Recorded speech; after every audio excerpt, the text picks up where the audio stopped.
What's up, y'all? What's up? How y'all doing? What's happening, Welcome. everybody? Yes, I see. Welcome to the 2023. I know it's 2024 now, but we are honoring 2023. So all the fights, You're muted. we go there. Nice. Am I muted? Or 619 muted. No. You got muted for a split second. You got kind of muffled right there. Yeah, you muted. 619 loud as shit. He not muted at all. It always seems that way, right? Yeah, coming in loud and clear. Nice. Loud and clear. Yeah.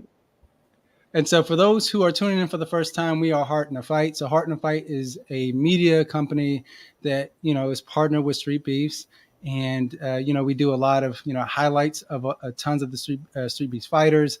We highlight if there's going to be events coming up. We do a whole bunch of stuff. But one of the main things that we certainly do is emphasize and honor tons of these fighters. And so, if we look that way, we have Wedo. Wedo is, he's a Street Beast West Coast fighter. We have 619, who's also a Street Beast West Coast fighter, also Hall of Famer. You see the jacket right there. Wedo in the Mexican reunion. I don't know. +1, I guess. I don't know. Baby steps. Little, Yeah, we got to work Yeah. slowly. baby steps. Yeah. And for those who don't know, these two actually had a show on Heart in a Fight. It was called Wedo and the Mexican, and it was popping. It was It was popping. groundbreaking. Yeah, and It went We on have some hiatus for a little bit. yeah, exactly. It just went on hiatus for a little bit. Yes. Yeah. For a little bit. And so season 1 was popping. Season 2 went even crazier. Season 3, we just had to go in the middle, just put a pause on it. And so we're baby steps. We're coming back. I figured if we can bring these two back together into the space, we'll have a great show. So if you haven't, please like and subscribe to Heart in a Fight.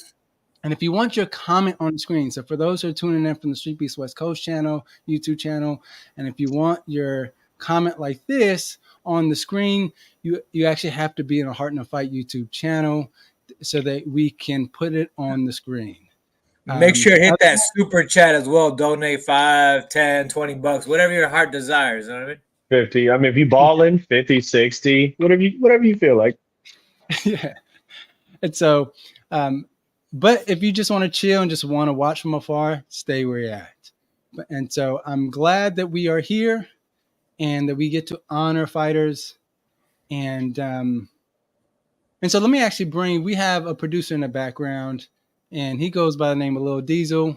And so I'm going to bring him on just for a second. What's up? I think he put himself as Mr. Producer. There we go. There's that cholo. Yeah, so Lil Diesel is a Street Beast West Coast fighter, also Hall of Famer, as you see the jacket. And for those who don't know what Hall of Famers are, in the Street Beast West Coast branch, if you have 10 fights within the branch, what's up, Lil Mac? You have 10 fights within the branch. Shout out, You Little get Mac. a Hey, jacket. congratulations on your win, bro. That was nasty. Yeah, absolutely. Congratulations on Shout not out only Lil Lil Mac, Bare knuckle. yeah, Bare Knuckle, but also No Love, right? Who's now He's looking. who's now the He champ. said easy E, more like easy essay. What up, Ryu? And so I would love to pose this question to y'all, because normally when I tell folks that we're going to have an award show, they go, for what? For Street Beefs? Y'all have an award show? Like, why would you do that for people who are not professionals? And so I'm curious to hear your opinions about having an award show. What is the value of this show? Go ahead, 619. Yeah, you go. You can take this first one, bro. We'll just work around from there. It's to appreciate and highlight all of you amazing fighters out there from every branch and give you guys an award for everything you guys do.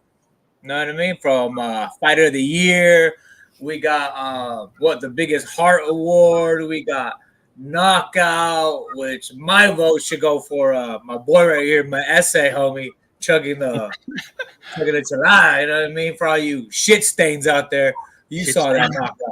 That's my vote. But yeah, just to appreciate and give you guys your flowers while you guys are here. You know what I mean? It takes a lot to get in that cage and throw down. You know, you could either be the most viral knockout for getting slept or the one sleeping somebody. You know what I mean? It takes some big balls to get in there. Mhm. Hell yeah. You like that, Weddle? Huh? You like that? Huh? That's Huh? perfect. That's perfect. Couldn't have said it better myself. Oh, try to I'm- catch me I'm just fucking kidding. laughing, huh? He's been doing Uh, clearly. He's been doing hey. his homework. Yeah, he's been doing his homework. Hey, but also it feels good. It feels good. Like that recognition that you get. Like, I mean, we've had people crying on the show when they won awards. That Yeah. it feels good. It feels really good to be recognized We have some people for the cry. hard work. Yeah, for the hard work that you put in. So that's I think that's huge because I don't know how many of you out there just right now going through your daily lives just fucking grinding and no recognition at all. Not just a fight game, but you get up, you go to work, you pay your bills. Mm. A lot of you got kids. A lot of you like me got a bunch of goddamn kids. And you just that's all you do is you work to put food on the table for those kids.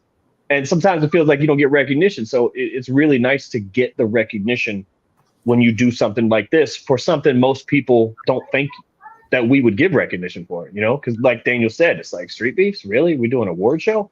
But yeah, we do it because Yeah, and it it's feels also good. it's also too, in my opinion, it really legitimizes what we got going on at Street Beefs as like a whole organization because it's like you said, like, well, why would you have an award show for Street Beefs? Because we're fucking legit. That's why. Because we really do this shit and we deserve, you know what I'm saying, recognition. And thanks, Coyote. Appreciate you. And we deserve recognition. And who doesn't like to be recognized for their hard work? Because we don't get paid for this. You know, there's no compensation. But This shit cost us money. This Yeah, shit, Street exactly. Beefs have cost me thousands of dollars in the past 4 years. Like it costs us money. Same here. All And the Absolutely. flight tickets, the Airbnbs Yeah. we rent out, you know, all the Yeah, like- drugs in the house, you know what I mean? All that good stuff. That's a lot of The fun. drugs alone were half of it. That's half the cost. I plead the fifth on that one. But yeah, exactly. Yeah, I So live in the house, so I don't know. this is the payment. You know what I'm saying? This is what we. It's not what we do it for, but it's definitely nice. It's like the Hall of Fame jackets. You know what I'm saying? Like it just feels amazing to be a part of it, and even just to be here producing the show, it just feels amazing. So you know, that's what I like about it. I mean, All right, Daniel, your turn. I was going to say, I agree with everything y'all said, right? You know, I think one of the things is that, you know, especially when they say, well, they're not really professionals. And it's like, well, do you really need to be a professional to be recognized? And then two, they are professionals. They're just not professional athletes. Mm-hmm. So they're professional in their world, right? They're professional machinists. They're professional, you know, mechanics. They're professional carpenters. They're professional business folks. And so, yes, they are professional. It's just, I think it's important for us to just reframe this idea that we can only honor professional athletes, when I think in reality, we should be honoring all the folks who contribute, who do their best, who give their best effort, their best foot forward, who try at changing their lives. And I think that is worth something to honor, and for us to create space for that to happen. Yeah. And so I'm glad that we have an opportunity where we can do that. Every year we come together and say, okay, look, here's all the folks who, you know, did a really fantastic job. You can tell that they've been working on their craft, and we just want to honor them with a particular category. And so I'm glad that we're able to do that. For those who win, just know that they get Yeah, audio. Your audio is dying. Can you hear me now? No. It's No. like muffled. I know we answered, but no, we couldn't. There you go. I know that's a little confusing when you say, now? "Can you hear me?" and we say no.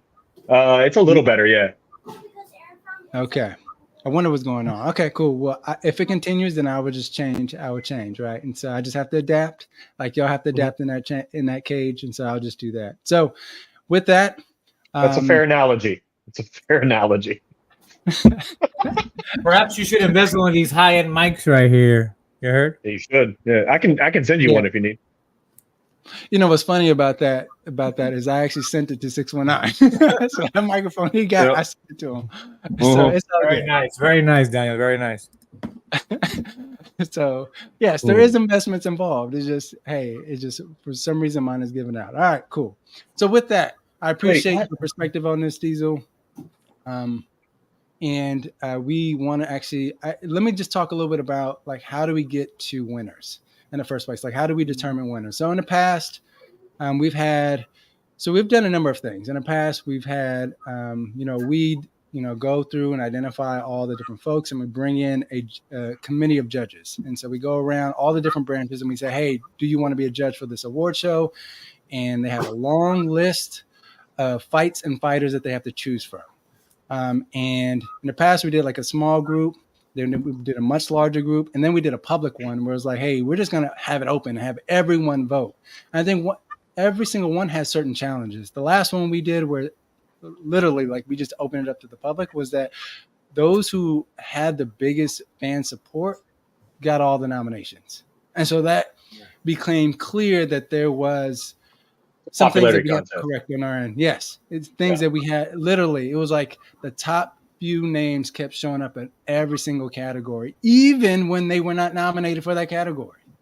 Yeah. So this time around, what we did is we asked every single branch leader and we said, hey, can you actually give us your recommendations for the top submissions, the top KOs, the top fights of your branch? And they submitted it to us. And they submitted all those. And then we added a few on there as well. And then we got a judging committee to look at all of them, and they determined who won out. And so what we show first, and so what you're going to see is that we are going to announce what the categories are. And then, and you're going to see a reel. And the reel is all those who actually made it to the finals. And so those who got a vote. And so there were some folks who just did not get a vote. And so we didn't bring those on. And so if a branch leader probably nominated you, they just didn't get any like larger amounts of votes to get to the finals. And so just know when you see the reel, there's going to be all the finalists, and then we're going to reveal who the winner is. All right. Does that make sense? Does the format make sense? Mm-hmm. Yeah. Hey, sorry, man. Hey, this chat is killing me, bro. Oh, your comment, yes. Read it. So I know what you're talking about. Read it. Yeah, which one? Which one? I'm talking the shimmy stuff. The shimmy stuff. The one that said Wedo has a Mexican flag in the background, random ass stuff. Can you explain to us why you have a Mexican flag behind you, sir? Is it to give homage to all the slave workers that work under you, Wedo? Tell us about that. Yeah, nah, man. So when the hot box was open and we were, all training together, I just came out here one morning and I don't know who it was, Blanco, Compa G, or Zetro. One of them just hung a Mexican flag in here, and I was like, all right, and it stayed. I like it. Like I enjoy it. Yeah, it's dope. Yeah, it's random, but it represents my people. All right, y'all. I'm going backstage. Let me know if you need me. I'll be back there. Sure. Okay, cool. And so with the first actually award category, Diesel, can you actually bring up the announcement for that one, which is Rising Stars? Mm-hmm. And so in the past, what we did was we chose a rising star. So we looked at all the different branches and we said, okay, this particular person has done enough things, has had enough fights, and have showed that they are the rising crop. They are the new breed that's coming in, that's going to take over.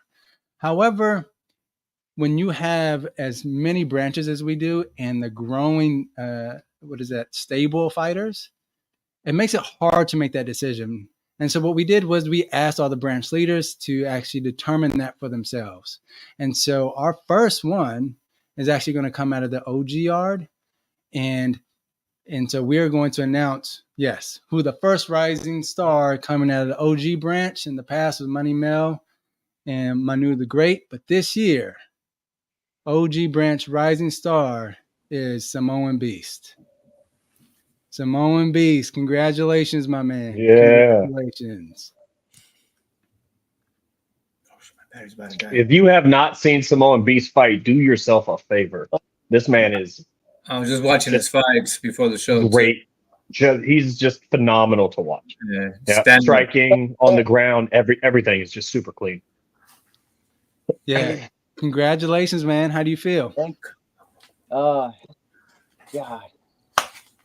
I did not expect that. It was great. It actually feels great. I did not expect that. And here's the thing, right? Out of all the fighters that they could have chosen, they chose you, right? And so I reached out to Scarface and his family, and I asked them, "Who is your rising star?" And they chose you because they believe that the performances you've had and the fights that you've had, that you will one day take over the OG branch, be Bam. the face of the OG branch. I don't even know what to say. Like, I'm supposed to have a title fight this May with Division, the guy that I fought in the tournament. So that's gonna be nice. So yeah, I don't even know what to say. Tell us a little bit about yourself. Like, where do you train? How long have you been training?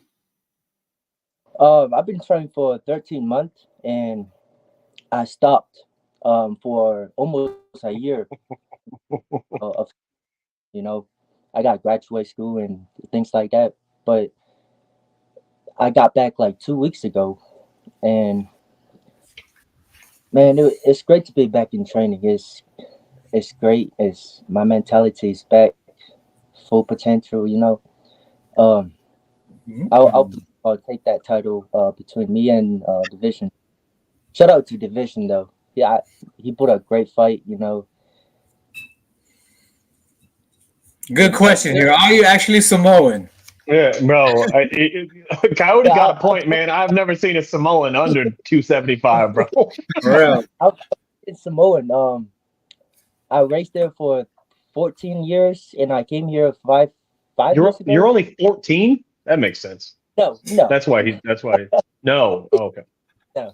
Okay. I got here like United States like 5 years ago, and I wanted to like get into any kind of like tough sport in America. So I played rugby back home. Mhm. And I came here. I got in school, and I was like, let me play like the most dangerous sport in school. And football came first. I didn't know anything about wrestling first. Football came first. Played for 10th grade, and then I didn't like it. It's not for me. And then I went and do wrestling last year, my 11th grade. Um, I made it to state, and I didn't make weight and things like that. So I got too fat. That's easy to do. That's got easy into to do. MMA, I got into MMA because I have like anger issue and things like that. So I learned how to fight and things like that, and I didn't expect to like get into any mixed martial art or anything. My partner Mike showed me a video of like me and him fighting in the yard and street beef. I was like, let me just try this out, and a year ago, and now I'm like a rising star now. It's Well, congratulations, man. Like Congratulations. his first year too. Like he's already Yeah. winning awards. That's phenomenal, man. And again, if you haven't seen him fight, do yourself a favor and look it up right now. Who could fight Samoan Beast from? Who would you like him fight? Honestly, Relentless ain't fighting anymore though, so we got to go Relentless or Mook, but no, they're on the amateur circuit, so we got more. Yeah, Oh Mortem. yeah, Mortem, man. Yeah, more. Him and Mortem would be a clash. That'd be dope to watch. Absolutely. And so I just want to say, I know I heard you say that you have to graduate school. So probably folks don't know, but he's in high school. What? That's why he's so small still. He's not done. So you're under 18 or are you 18? I'm 18. I'm 18. Yeah. Oh man. Yeah. Yeah. Yeah, And so that's just good. imagine. That's what they told you to say? That's what they told you to tell us? No, I can tell you. Nah. Like being Samoan, your size at 12 years old would make way more sense. Like that would track for us. Yeah. That would make sense. But congratulations, man. Anyone you want to thank? I know that you come from a long lineage of folks. I know you have a bunch of supporters, a bunch of fans out there, and so any folks you want to thank.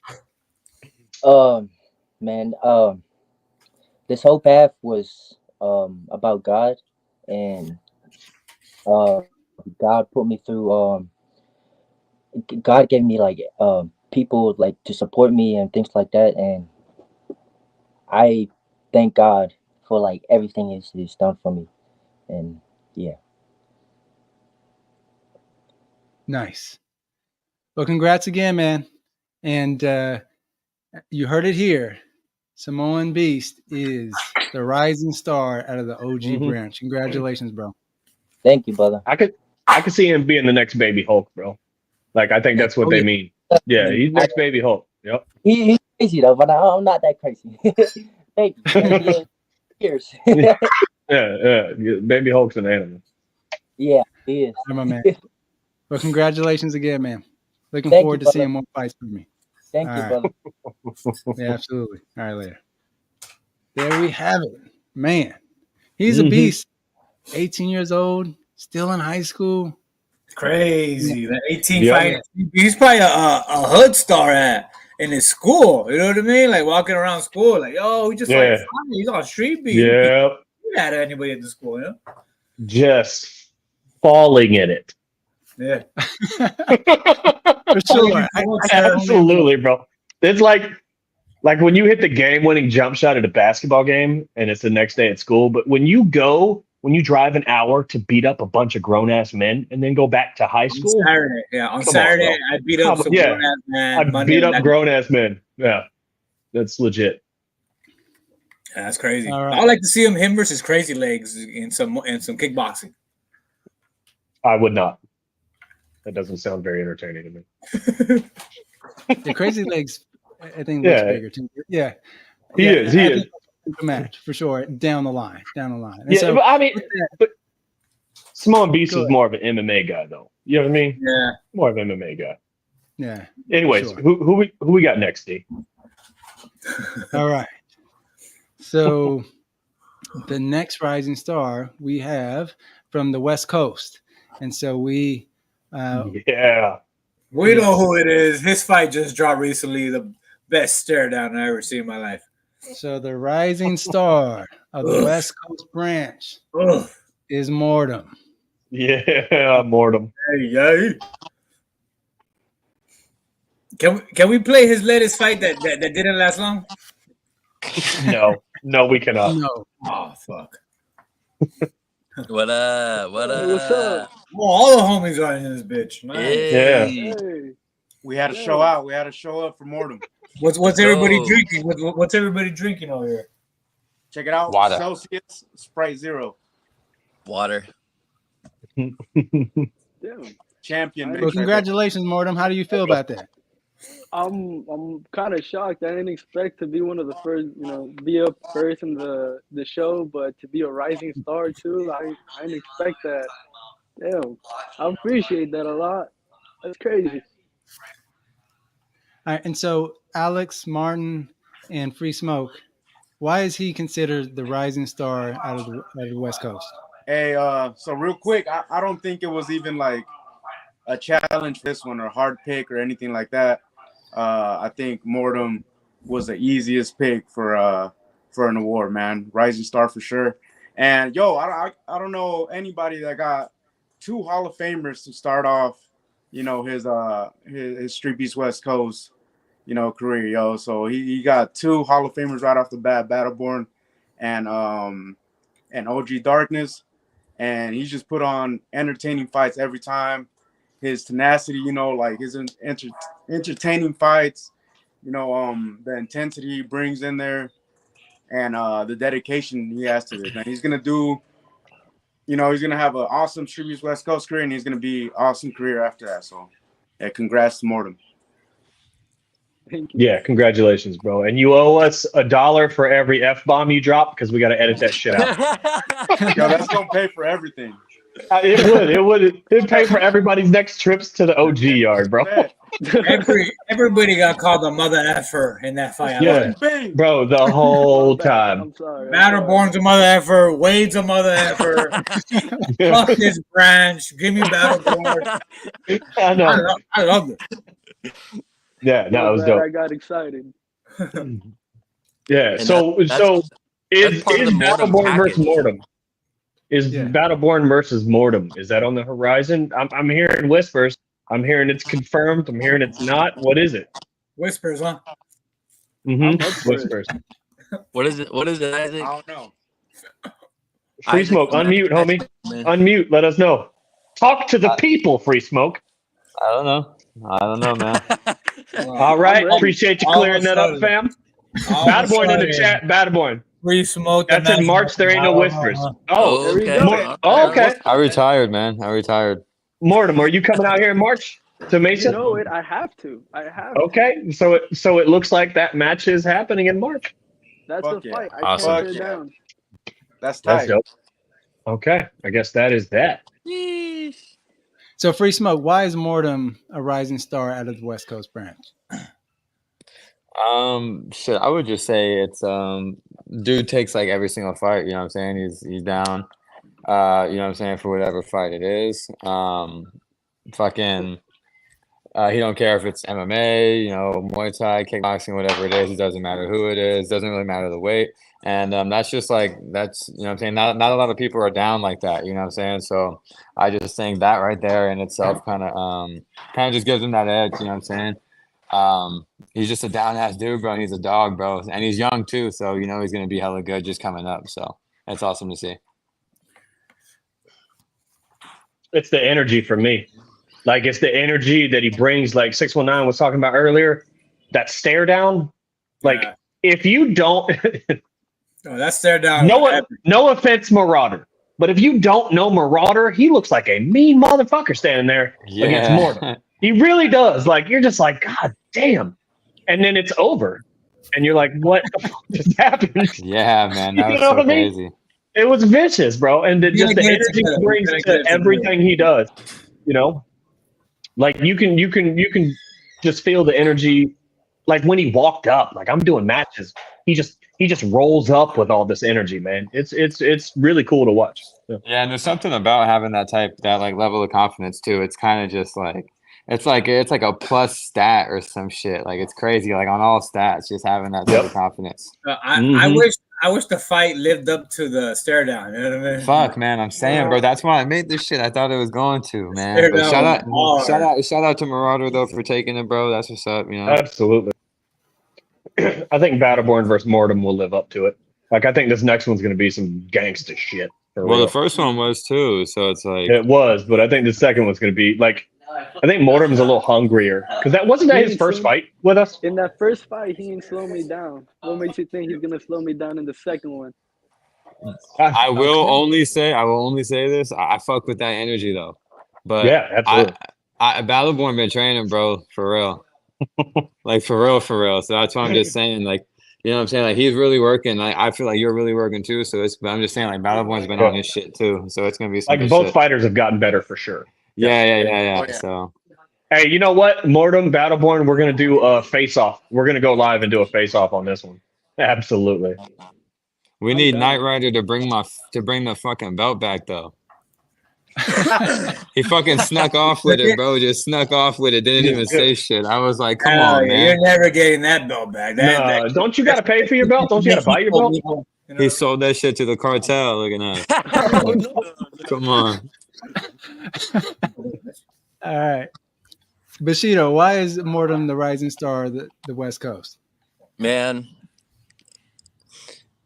you look for characters like Mortem, dude. Like the guy that comes in and like everyone said, the energy, you just feel it. You know, I mean, I wasn't even at the event and I'm watching this fight and I'm just like, I'm Hard feeling as it, a you know what I'm rock. saying? Like it's just electric, you know, and only a few people can bring that electricity, and Mortem's one of them. So, Mortem, well deserved rising star. You know, I mean, like, I'm excited to see this fight with Battleborn, but now I'm thinking maybe Samoan Beast because like that kid is that. You know, let's What do are the some- odds of having another crossover? Let's be real. Let's talk about it. Let's talk about it. Hey, Doesn't the happen. odds of on Let's be Samoan Beast honest. out here are pretty good. Yeah, Like, yeah, but some shit that anybody want to go half we with did me? is not gonna happen. Anybody want to go half with me? We'll get him out. Let's go. All right. So just heart in the fight, we'll fly him out. Yep, we'll fly him out.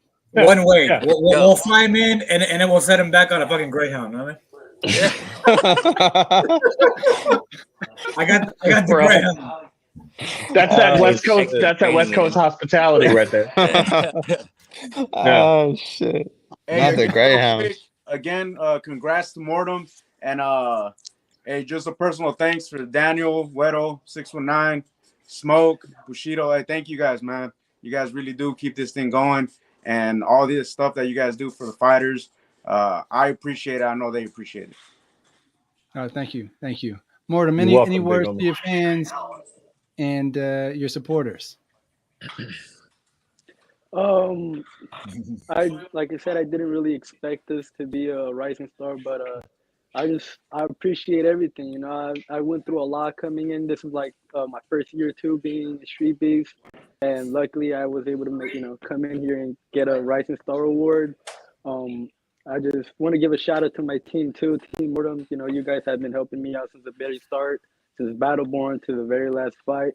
And I'm happy to be able to put you guys on too and see you guys rising up. So I'm just excited, you know. I'm ready for that March fight versus Battleborn, Samoan Beast if he wants it too. I'm up for that one too. Anyone. You guys know me. I'm hungry. I want that blood. You just look like a down ass fool, literally. For real though, bro. He just I'm like soloed out. Yeah, like if we didn't demand that his opponents be his size, he'd literally fight anybody at any size. It'd be him and Terrier all day. He'd be like, let's do it. Where I couldn't fight anyone, and I was willing to fight the heavyweights in boxing, MMA, or anything. Yeah. I wouldn't do MMA, bro. Like, if one of those fuckers just falls on you, that's a wrap, bro. Like, you a beast, but you a 140-pound beast. I was about to say that. You get an extra 200 pounds on you, that's a wrap. The main event is a wrap. Sign me up. The main event and Mortem, book it. Let's go. Let's go. Bro, why do I have Mortem in that one? Wow. Wait for that. The main event's typing up a Facebook post about it right now. Yeah. Review request. All right, gentlemen, we appreciate it. And congratulations again, Mortem, for being the rising star of the West Coast. Congrats, bro. Let's go. Yeah. All right, so now we're going to look at Scrapyard's Rising Star of the Year. Goes to Cerro. I was just watching the fights. I was just watching the fights yesterday too. Yeah, I watched his the last couple of days too. He's nice. He's tough. Yep. Absolutely. Yeah. Congratulations, my man. How you doing? Hey, I'm good. I appreciate it. All right, Fire Chicken, tell us why you chose him to be the rising star of your branch.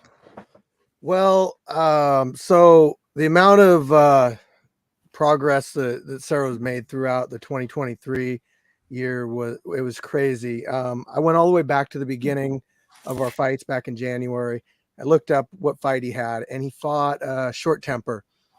And I went and I looked at the last fight he did. I don't remember what month it was, but the skill difference was so crazy that I felt like his grit, his tenacity, his never give up attitude, like I couldn't have thought of a better choice for rising star in the Scrapyard.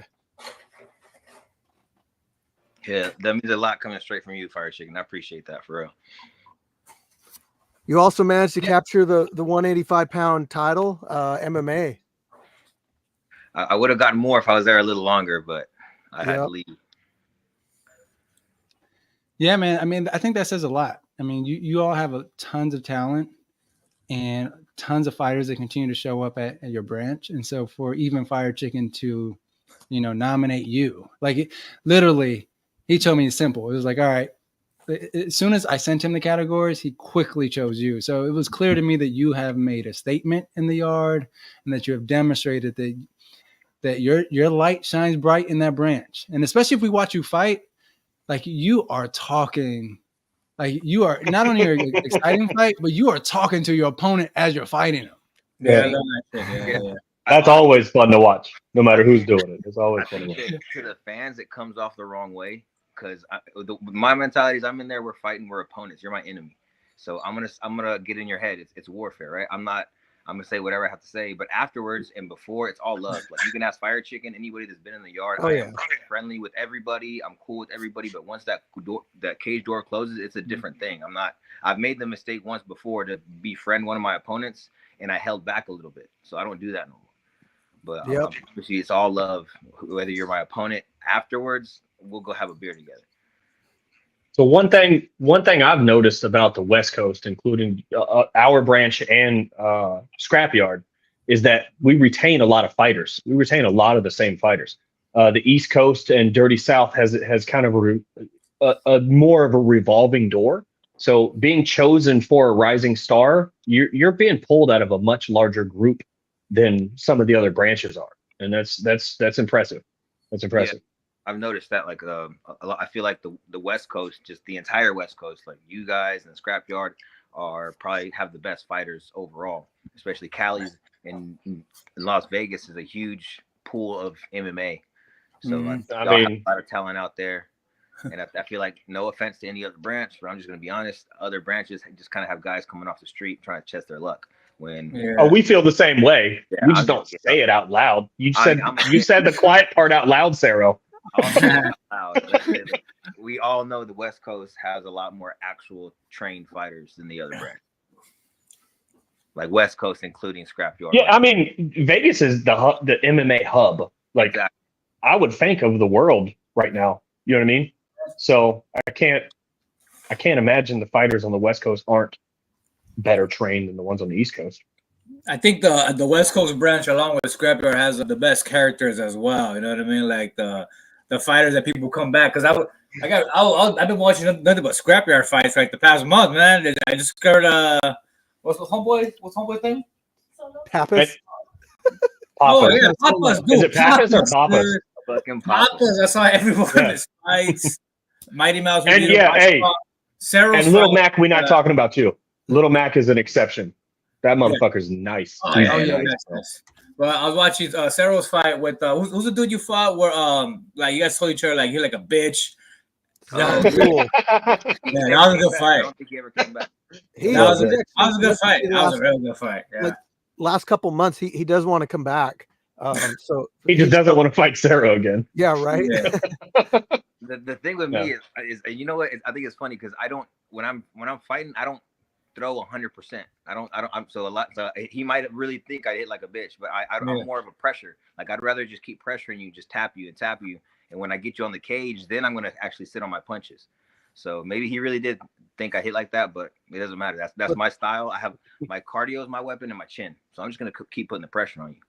Honestly, it's a good strategy though. You just keep that constant pressure, and then you wait for them to gas themselves out, and then you still got a ton of energy because you're not throwing 100%.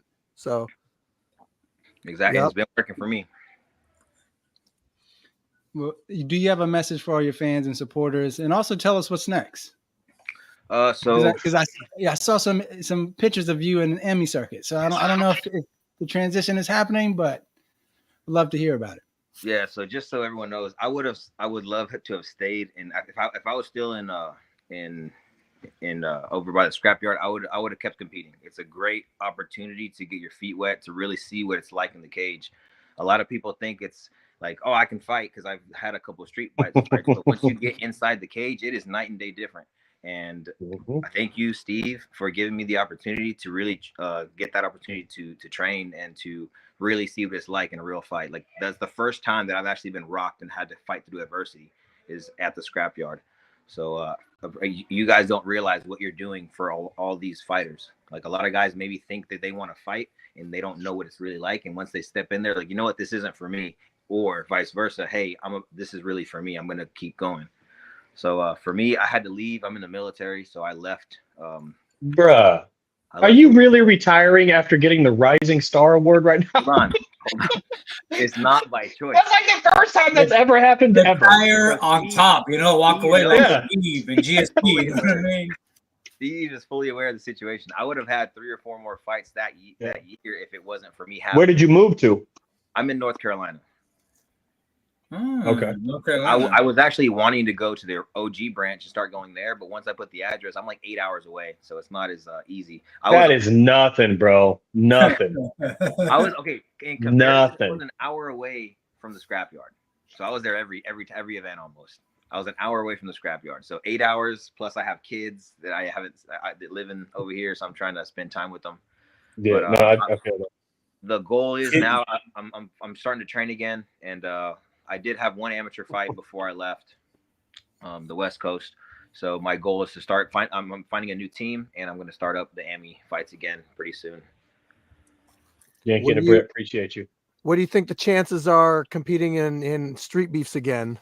Oh, I'd love to. Honestly, if I had the opportunity, I'd do it in a heartbeat. I love Street Beefs. I'm being 100% sincere. You guys gave me that push to actually go and do this AMI. I want to go to the AMIs. If it wasn't Street Beefs, I would never would have went amateur. 100%. Never. That's awesome to hear.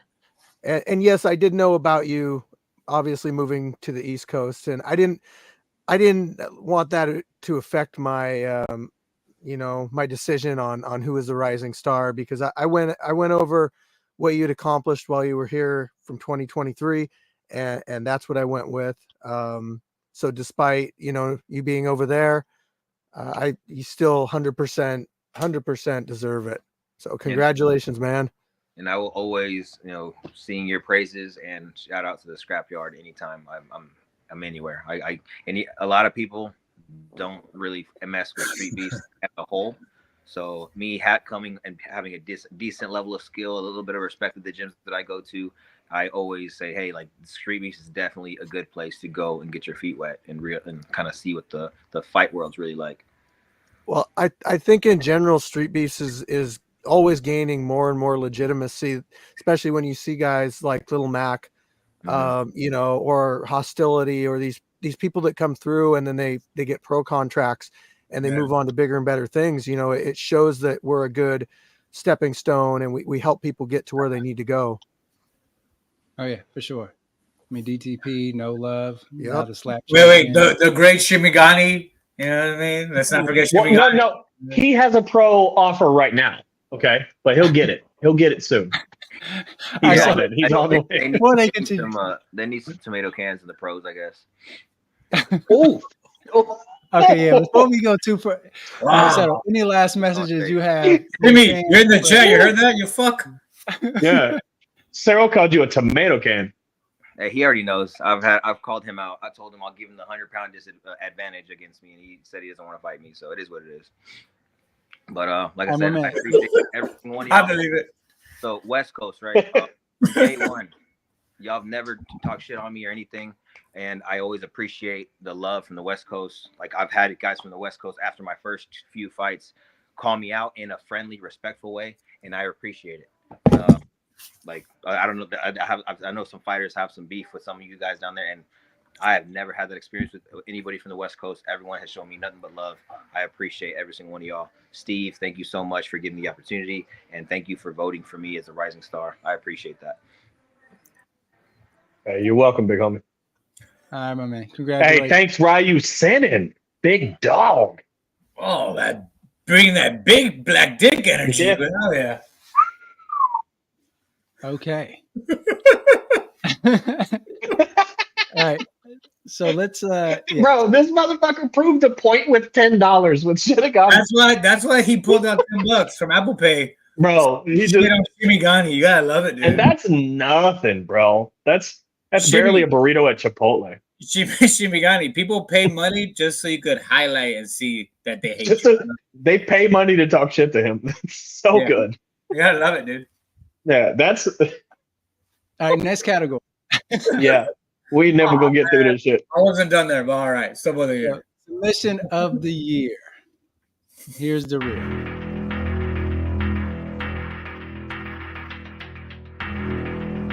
Go give him your back. Hey, what's up? I just said 60 is that one there a little bit, buddy.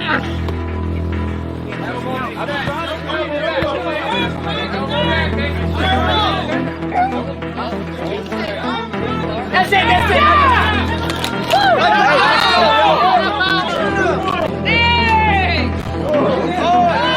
Still gonna come and keep that guard up. There you go. Finger out of the cage.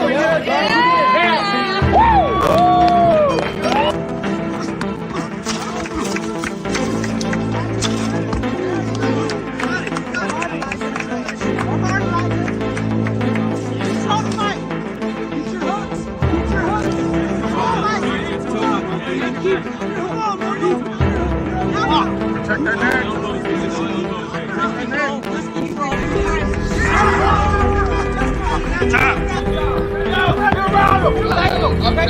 Take him down. Take him up down.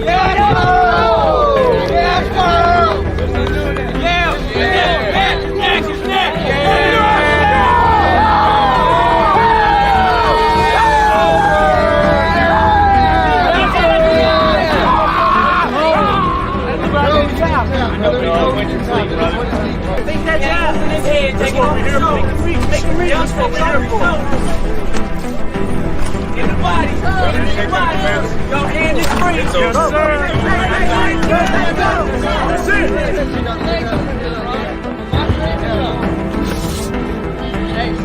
Cover your face. Cover your face. There you go. Watch your back of the head. Oh, yeah. Get on top of him. Keep pushing through. Grab that leg. Yeah. Keep your chin. Oh, yeah.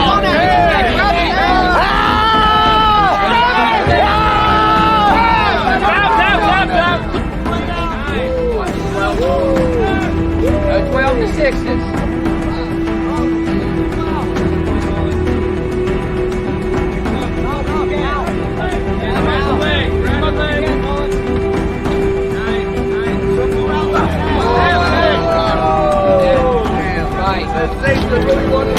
Relax. Push your hips and get up. There you go, bro. Nice. Yep, you can get up. Push your hips and get up. We can finish in 1 minute. 1 minute, guys. Let's work. And free that arm and right punch. You got that right. Yeah? Now you grab the elbow. Now grab the elbow. Stay there. Quarter mount. Stay there. Technical mount. Punch your right elbow. Stay there. Don't have forever, bro. Ground pound. Nice. Beautiful, dude.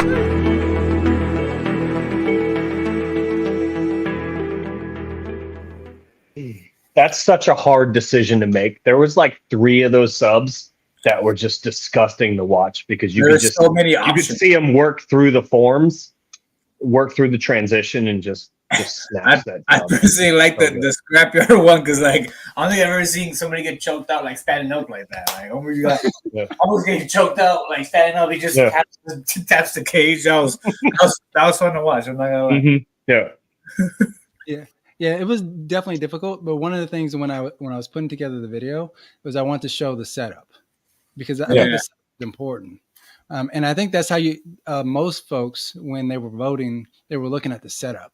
Is someone did it happen by accident or are they actually setting this up? And so I think they made the right choice on who they selected for submission of the year because of how it was actually set up. And so with that, I'm actually going to reveal.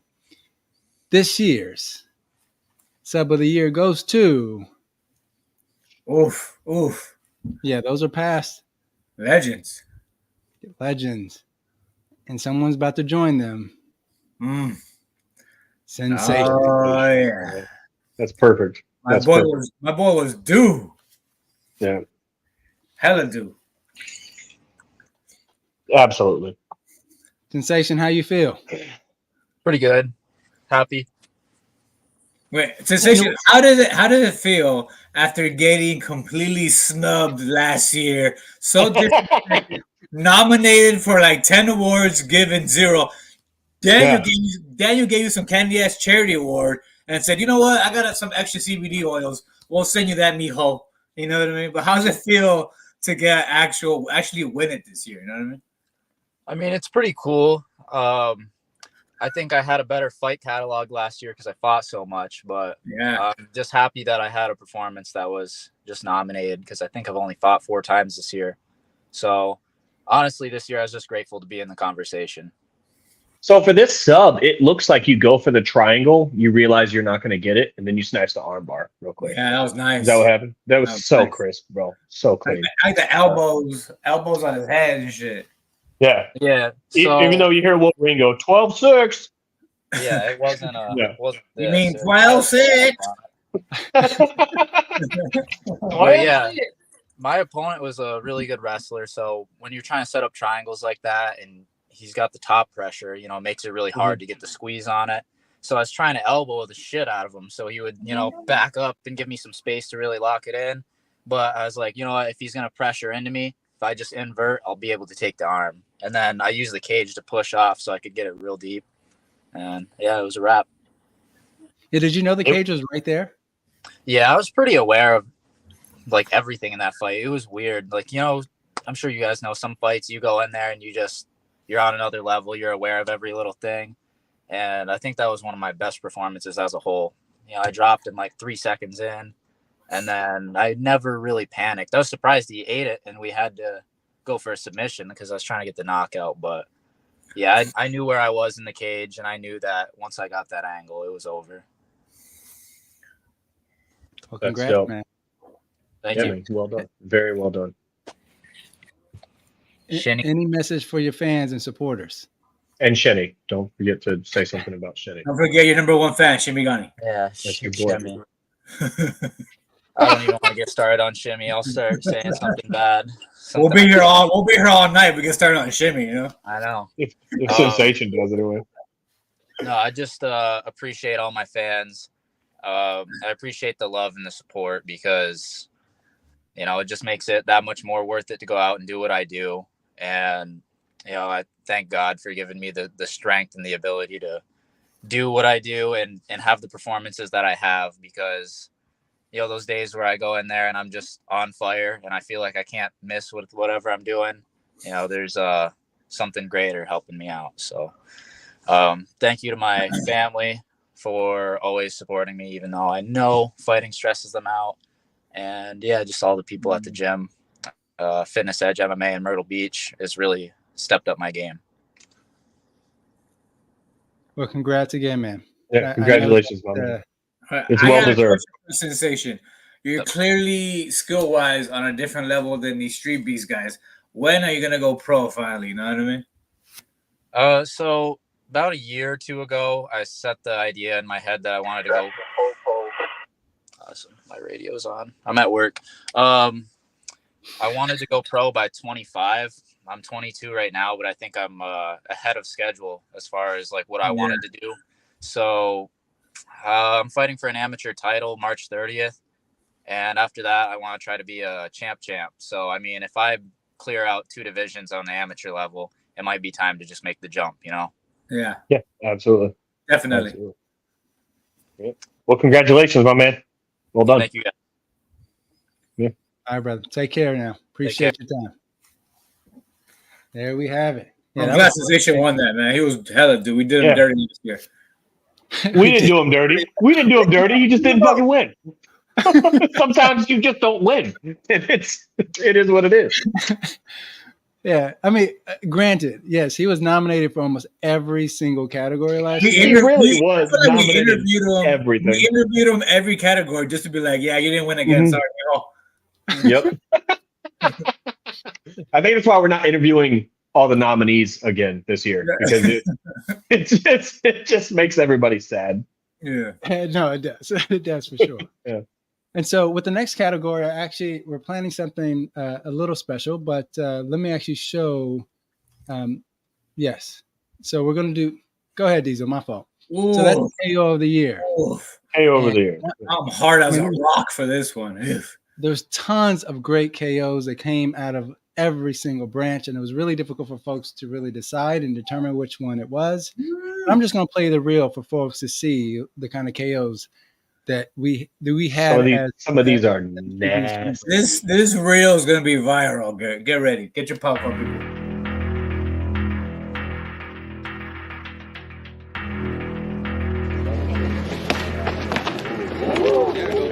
Turn up, Bill. That's it. Oh my God.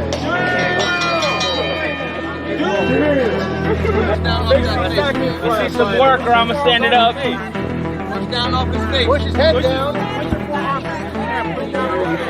There you go. There you go. There you go. Now pound it. There you go. There you go.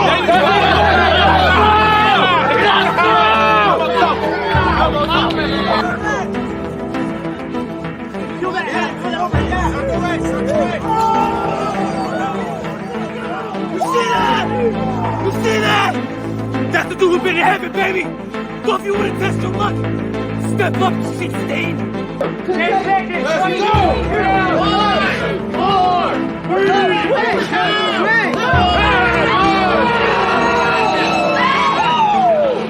Let's go.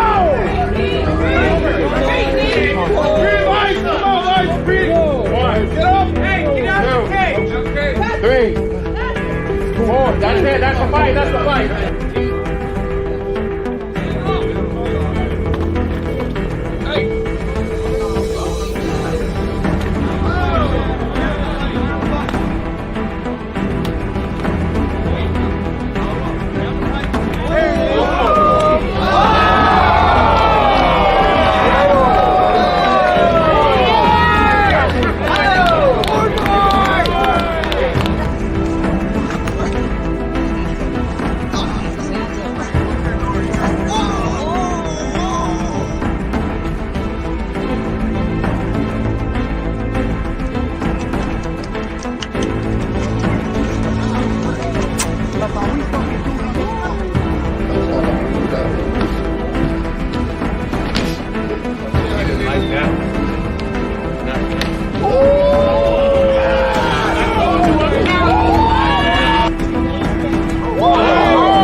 Hey, real talk. I am so glad I did not have to pick one of those, bro. I'm so glad there was a bunch of other people judging because there's no way.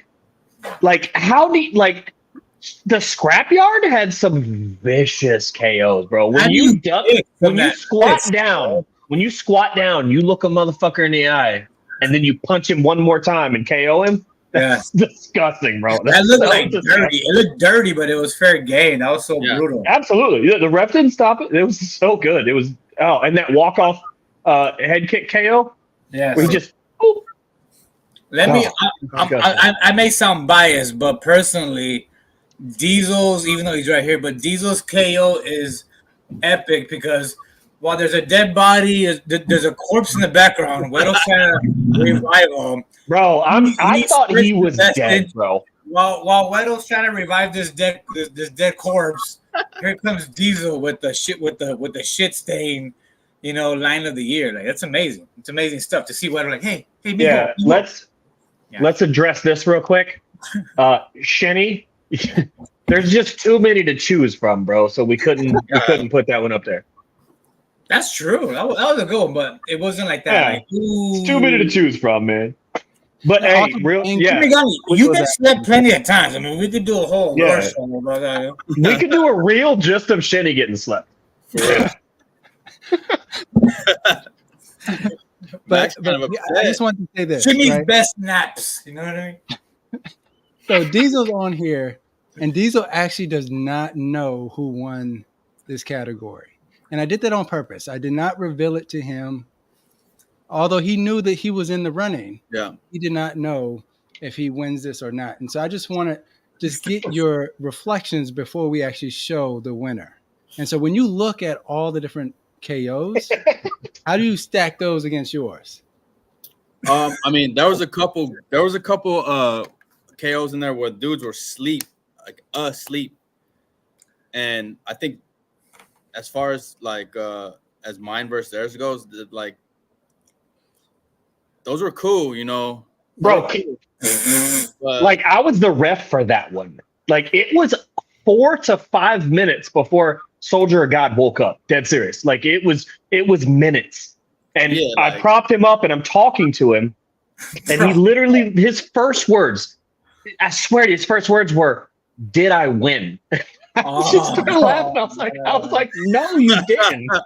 Actually, you've been asleep for about 4 minutes now. Yeah, like that was a vicious KO. What you don't see in the fight that actually happened is after Diesel spits his amazing outro, DDP, Blanco are in there with the Mexican flag, and they're having a parade in there while this kid is still on the floor dead. And they're parading.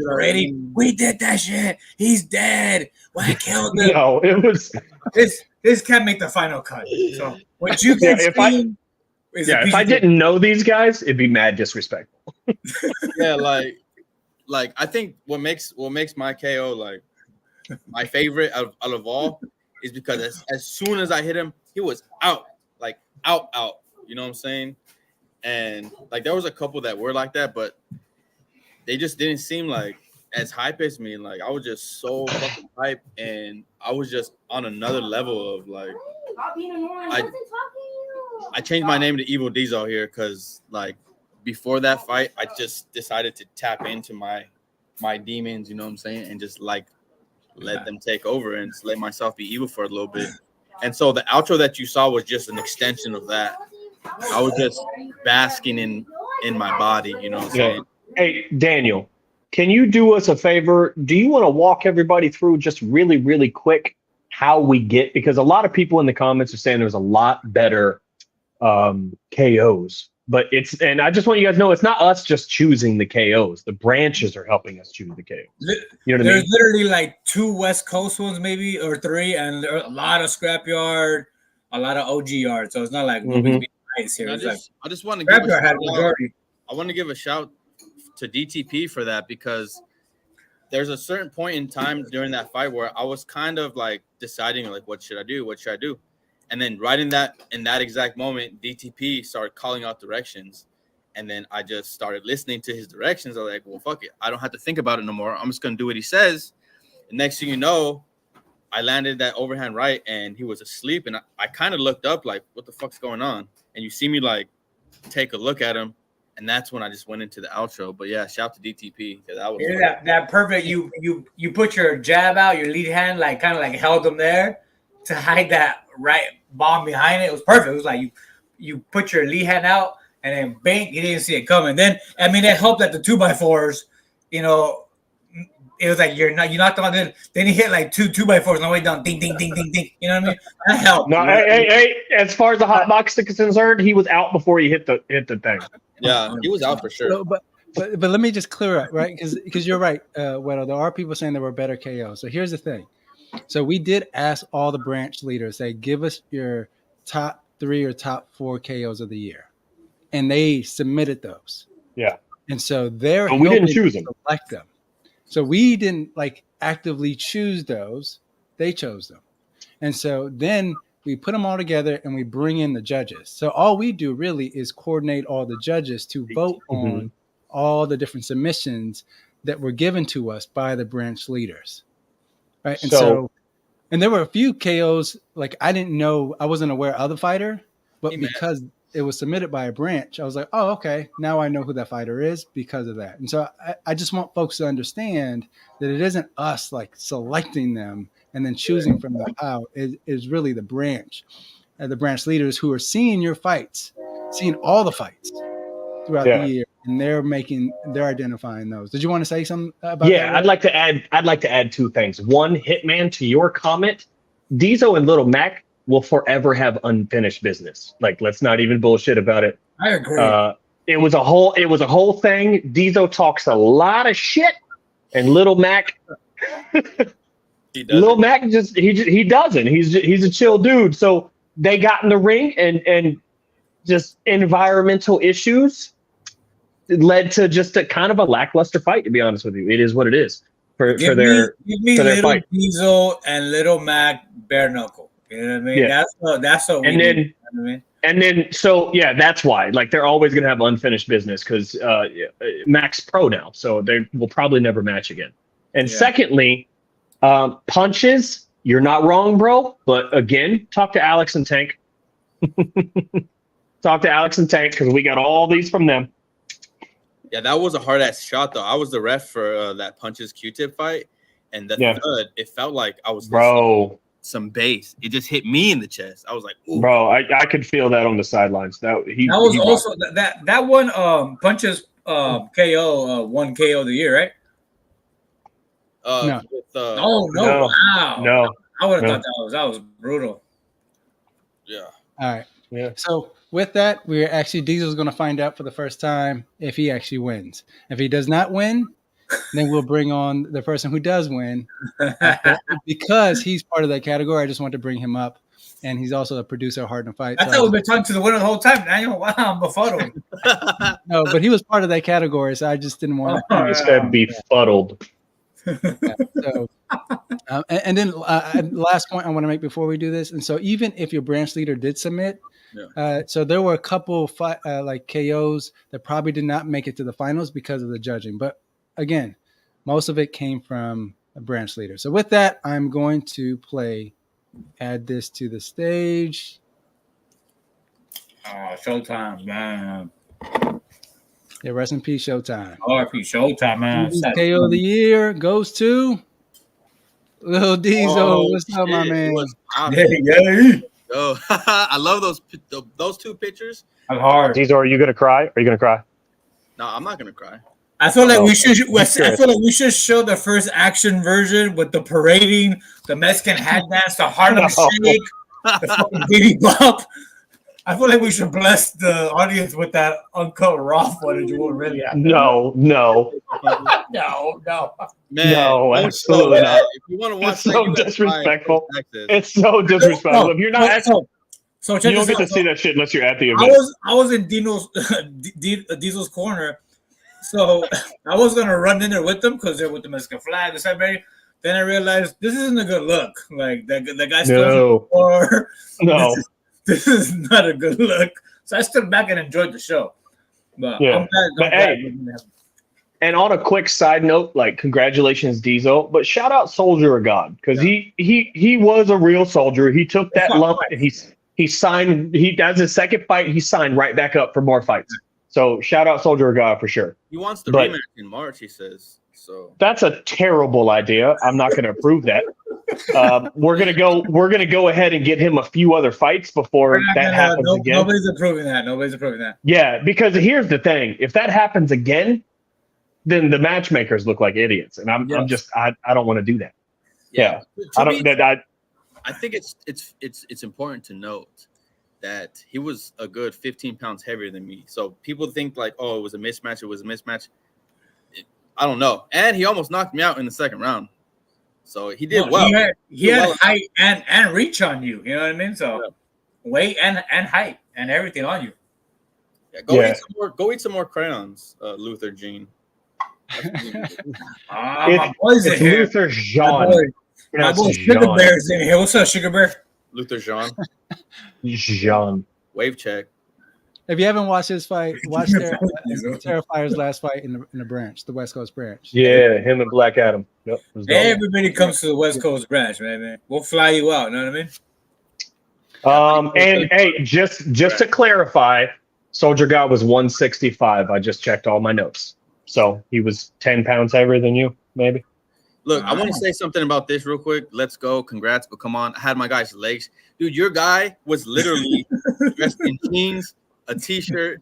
He came out. He was fighting like, I don't know. I can't even do it because he was fighting so terrible. The dude was like, probably his first fight. I don't know why. That was a mismatch for sure. Why the fuck would they put Lil Mac? This rivalry will never end. You're seeing it right now. Never. Right now, This is for life. This is for life.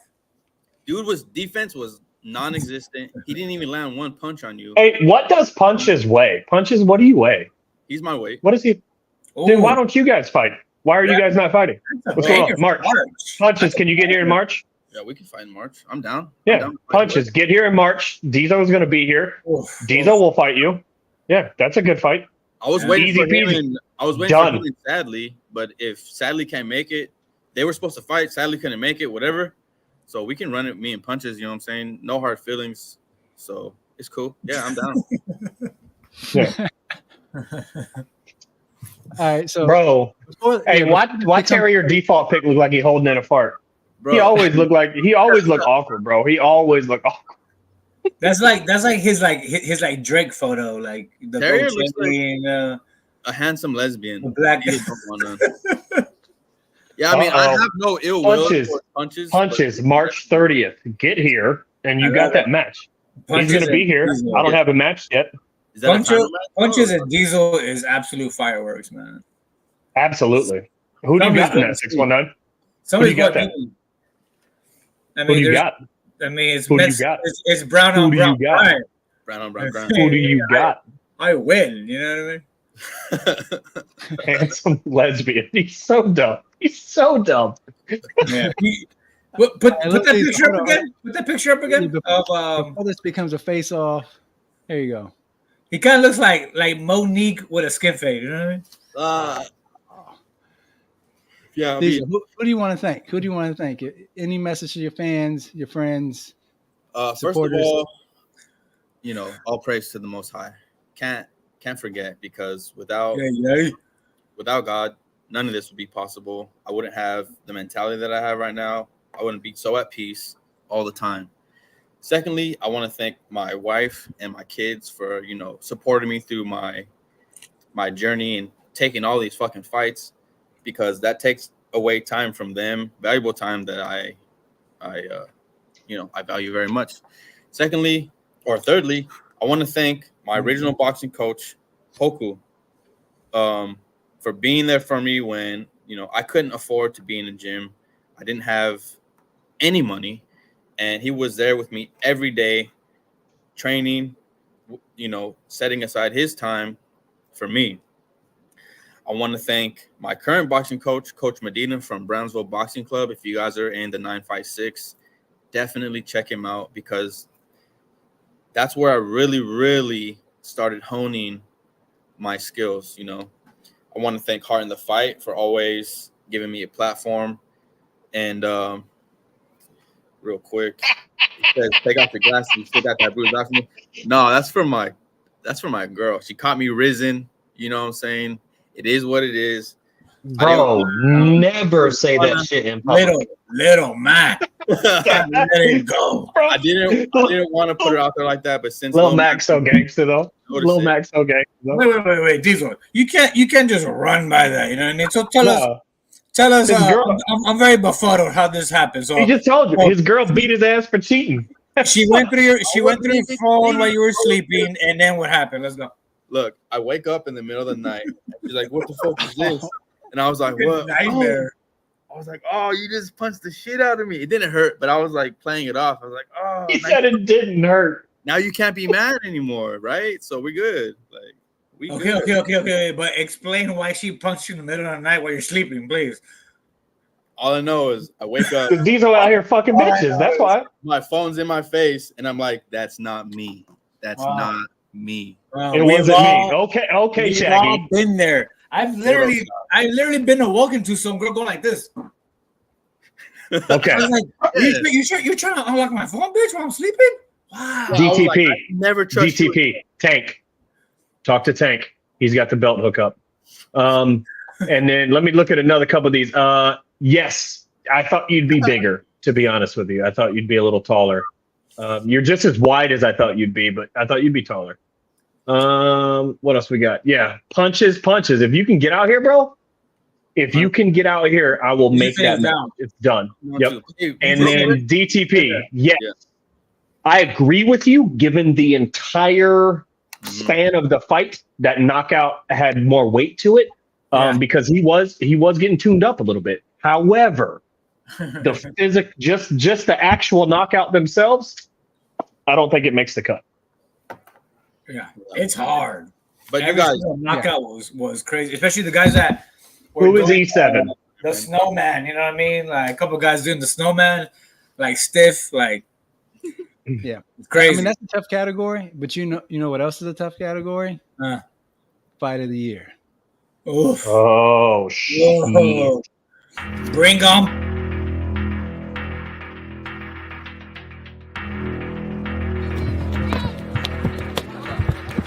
On the right.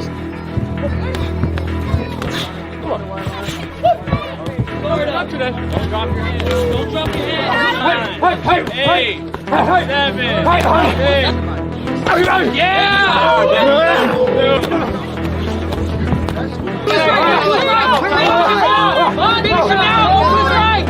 Finish him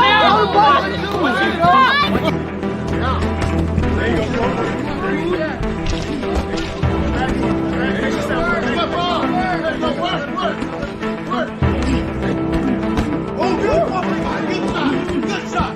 Go work. Don't let him out. What's you? Good shot.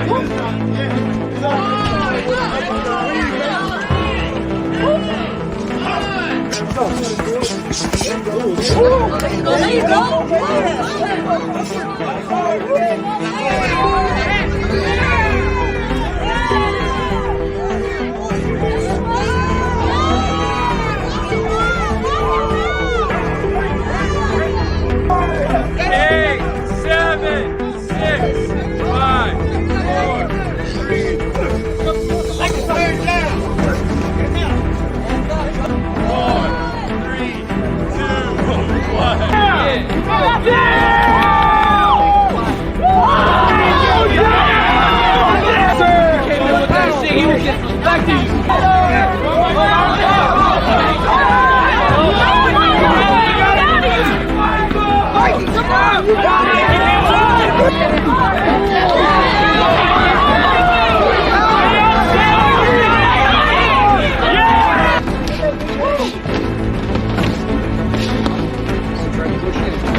Bruh.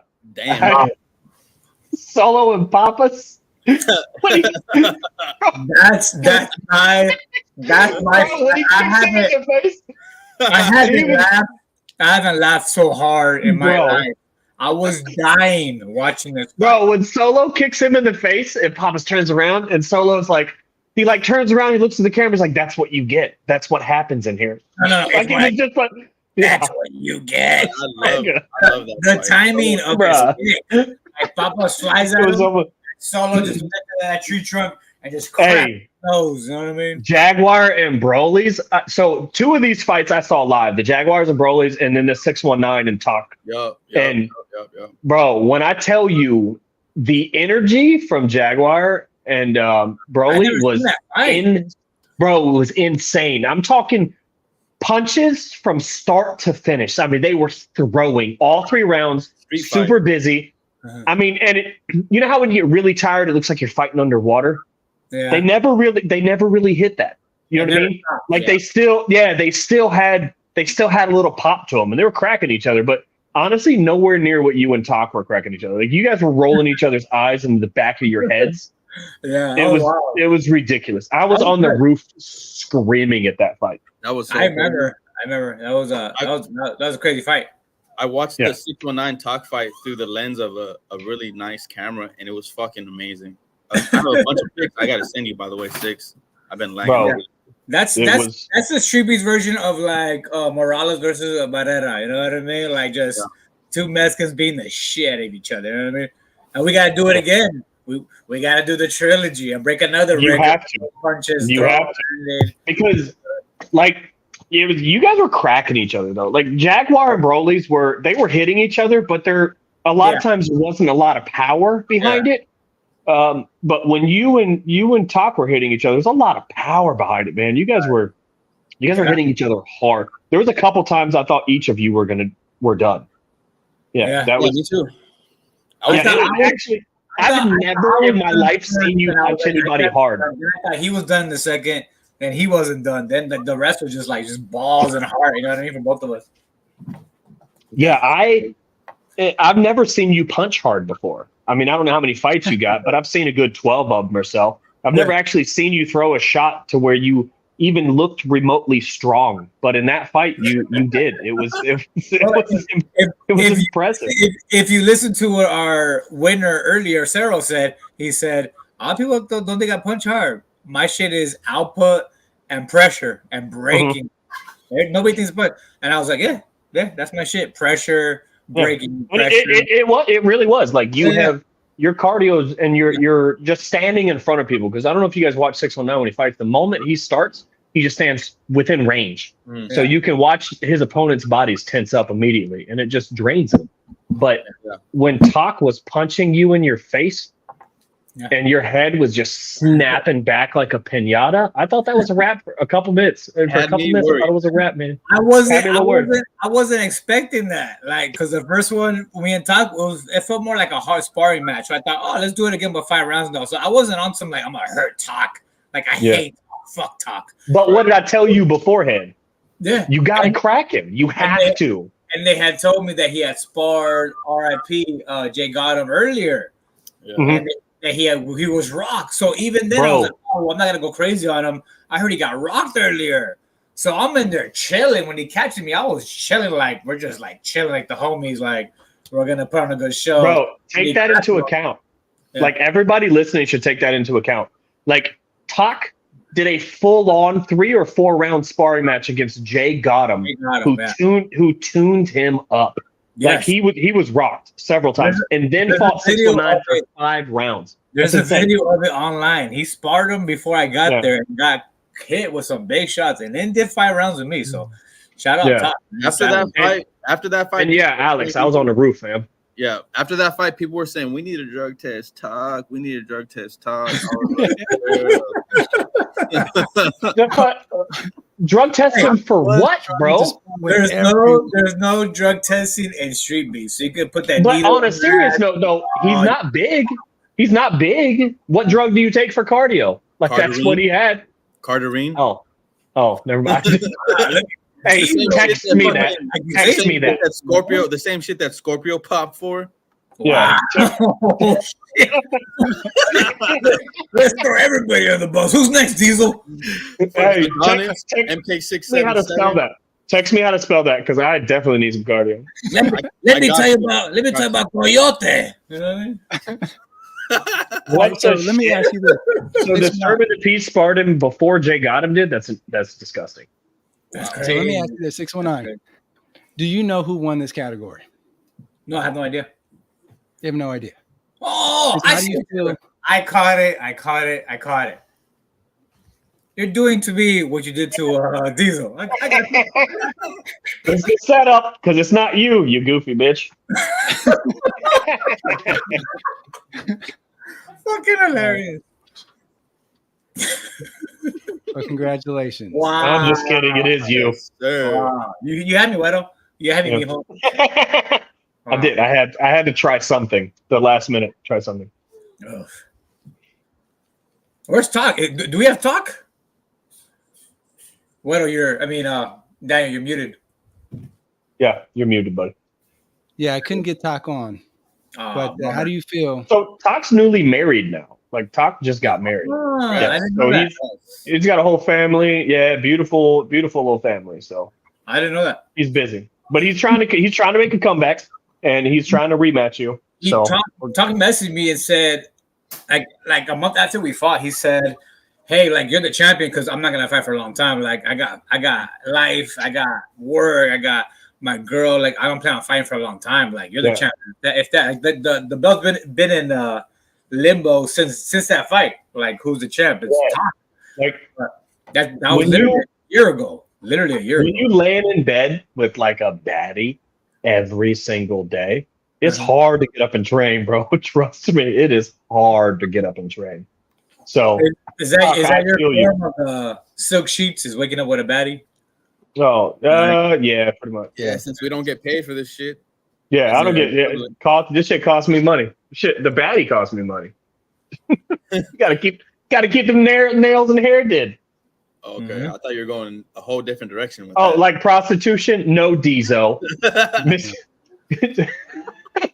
619. When you look at all the other fights, how do you think you stacked up against theirs? Did you think you were going to win out, considering all? No. For me, fight of the year was Solo versus Papa. You know what I mean? That was such a great fight, though, bro. Those guys are so entertaining. If you guys haven't seen Solo versus Papa, go watch that. You're gonna laugh your whole. It's so much fun. It's such a dope fight. But I get it. Like as Streetbeefs, like grit, grime, heart, balls, all that.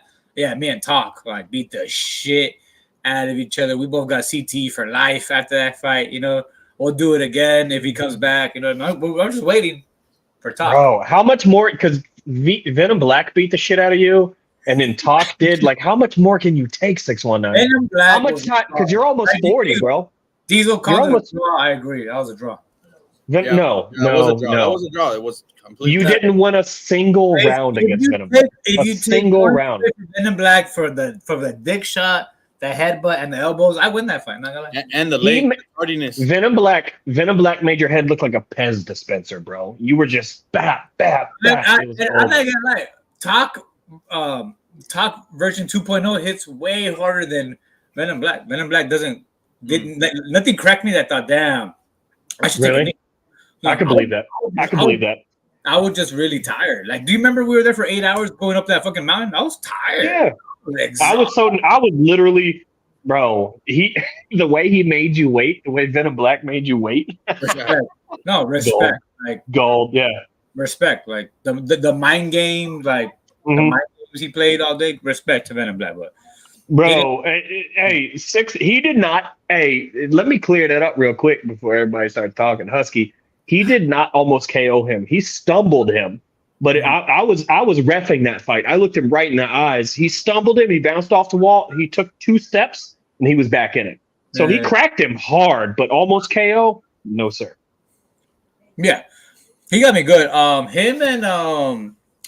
Him and Dark Lord got me good. More on some like off balance shit, but those 2 guys were landed the best shots in the whole Shark Tank. Yep. But you guys try Shark Tank. Try to fight 13 dudes back to back with no breaks. You know what I mean? I don't want to do anything with 13 dudes, much less fight them. That doesn't sound like fun at all. Well, I've got cardio for barely 1 for the first 45 seconds. That just doesn't sound like fun to me at all. Yeah, I just waited because I remember Wedo was asking me, hey, so do you want a minute break in between his dude? I was like, nah, no breaks. You know what I mean? Like, let's step it up a notch. Like, I don't want to. You also were like, let's do them smallest to largest. And I was like, no, sir. Let's do largest to smallest so you have cardio for the bigger guys. Yeah. Yeah. Can you imagine having to fight like Verity King at the end of that? Arizonian, Young and Lavish. Yes. Those guys would have beat the shit out of you. It would have been bad, yeah. So that was good on you. Before the Reddies came out at night. Bro. Bro, Coyote is the bane of their existence over there in Virginia. Bro. Yes. Forever we own the OG yard in that sense because of Coyote. You know what I mean? Yeah, like the West Coast piggybacks on Coyote's shoulders for sure. Absolutely. All right. So with that, 619, you want to give any shout outs? Any message to your fans, your followers? He's like, nah. Shout out to all my fans. I know I changed the level of boxing in Streetbeefs when I came into it. It's like, what am I looking at? I've never seen anything like this. You know what I mean? Like, this is Canelo and Lomachenko in one. This is the Mexican Mayweather. Like, wow. You know what I mean? Like, I elevated everybody's boxing when I jumped in against Big Willie. You know what I mean? My boy Big Daddy Williams. But yeah, don't fight. My whole thing is take one to give one. You know what I mean? That classic Mexican style you always get from me. Like, you got to take me out on a stretcher. I'll never quit. I'll never fold. You know what I mean? You're so full of shit. I had to ruin my speech. Oh, you fuck. I was going deep. I'm not gonna lie. That'll be the first time you've ever been deep. Wow. Yikes. Yeah. Are you referring to my wiener? Yeah. No, yeah, that's a wiener joke. Ask our girl. Who's our girl, dude? The one that was behind you earlier. Yeah, put her on the spot. Let's put her on the microphone real quick. Oh, you're talking about Itzel? I was like, cut. Yeah, okay. So back to the show, gentlemen. What's next, Daniel? What's next before we get too off on a tangent? So we're gonna take so there is actually there's 3 more categories left. And they're really big categories. Yeah. And so before we go to those categories, we're actually going to just take a quick break to talk about a surprise, something that we're actually cooking up at Heart in a Fight. And so for those who have watched Heart in a Fight, I mean, we do shows with, What on the Mexican. We also have done other shows. But last year, there was a particular show that was really popular. And so I just want to bring on one of the people who helped facilitate that show because that person has a surprise. So let me bring on Fire Chicken from Scrapyard. Yeah, Fire Chicken, how you doing? I'm back. You are back. Bro, he give off some NASCAR vibes right now with those glasses. Is that just me? Vipers? I got some real NASCAR vibes from him right now. Oh man. Big announcement. Scrap Talk season 2 is on the way. When was season 1? Wasn't that like 6 years ago? It feels like it, yeah. I feel like Scrap Talk's been going on for a long time. Yeah. No, they did a season and then just didn't do any more. Who's Lynn? I don't know Lynn. Lynn is he's kind of the guy that behind the scenes with everything that we do. He's Pishoto. He's he takes care of I know you're talking about. I met him. Yeah. And then Crazy Legs of Viking Word, that'll be a solid lineup. Yeah. Yeah. So let me ask you this: why did you want to do season 2? Because I know the agreement was we do one season, and then we can, at the end of it, when I asked y'all, like, do you want to continue? Some of you are like, hey, let's just take a break. We weren't sure if we wanted to continue a second season. And then you hit me up and was like, hey, we are interested in the second season. So I'm curious why this time? You know what? I kind of sat down and thought of some people that we could have on there. Obviously, rest in peace, Jay Gotham can't be with us. And I look back at that time that we spent with him and how great that experience was. And, I wish I would have done another season after the fact, but it is what it is and we can't go back, but we still got a lot of good people with us now. And I feel like we can have a really good season now. That's a good call on Crazy Legs to fill Jay Gotham's slot, because you couldn't just pick any black dude. You had to pick a real funny one. You know what I mean? Like, yeah. And then Philly. And Crazy Legs dope, man. We love Crazy Legs. Jay Gotham's shoes is like hard, man. Jay Gotham felt so dope. Like, we had some classic moments on Wedo the Mexican with Jay Gotham where he spit some crazy freestyles. And me and Wedo just like dancing in the background while he's rapping his ass off. Like, some classic moments with him, man. I mean, there were some classic moments in the first season. Just remember when Jay Gotham called out the Canadian? Bro, the Canadian. When he had TC rap on the show. Bring up that fucking second shit. So that was Fried Chicken. Why did we choose to remove Heavy D's from the show? Oh, that's an easy one because we gave him back to you guys. So he's not. No. We did not. Bullshit. No, he's yours. He's yours. I sent Martin a pack, a fucking a text that had a picture that had a package and it had fucking Canadian's face in it. I said, that doesn't count. Gifting this guy to you. Sorry, not sorry. Nope. Sir. We're not taking it back. If you think giving the West Coast, I mean the Scorpio, like so we traded the Canadian for Scorpio. What kind of trade is that? No, that wasn't a trade. No. No. What kind of fucking bottom of the barrel trade is that? You know what I mean? We do like Scorpio, though. We do like Scorpio, and we appreciate you for him. So, yeah. Scorpio's dope. Yeah. My pleasure. Yeah, Josh Jones. The answer to that question is nobody, really. Who won in this idea, epic trade? Nobody. If you guys don't want him, we give him to Texas. That's the only branch that hasn't had him. So. That really is, yeah. That's true. I think the Canadian Scorpio will thrive in Texas. You know what I mean? Hey, what can we expect for season 2? So, you know what? There's another reason why I feel like doing another season can help bring people a little bit more together. We've gone through some shit in the past, and just back and forth. Probably left things on shitty terms and just could have talked about things a little more. So, you know what? Maybe this is an opportunity to kind of, I don't know, smooth things over too. Hey, Young and Lavish, we're not giving Scorpio back. That's my man's right there. Yeah, and I love the fact that we're bringing, Viking Warrior and having some new folks like Lynn. And so I'm curious, I mean, what do you think Lynn will provide to the show? Because he isn't a fighter per se, but he's kind of a person in the background, a supporter of the branch, and he also has tons of knowledge. Yeah, so Len has a lot of experience with coaching, whether it's football, different sports. He also does, like I said, a lot of things on the back end for us, finding us opportunities. Actually, right here, like Team Benavides. If you watch boxing, you know who David Benavides is, right? So we're affiliated with the Benavides gym up in Berrien now. Nice. Len's making us a banner to hang in their gym. So he's they're in Seattle, correct? Benavides? Yeah, Berrien. It's pretty much Seattle. Yeah. Okay. So, they all train there. Chris Cyborg just did a full training camp for her boxing match recently. And, big names coming through there. I will. I can. If the fans every time somebody gets hit in the dick, they're on Scrapyard channel. Yeah. It happens a lot. So if the fans want to see it, you don't say. I'm going to deprive them. Yeah, Papas will break that in there.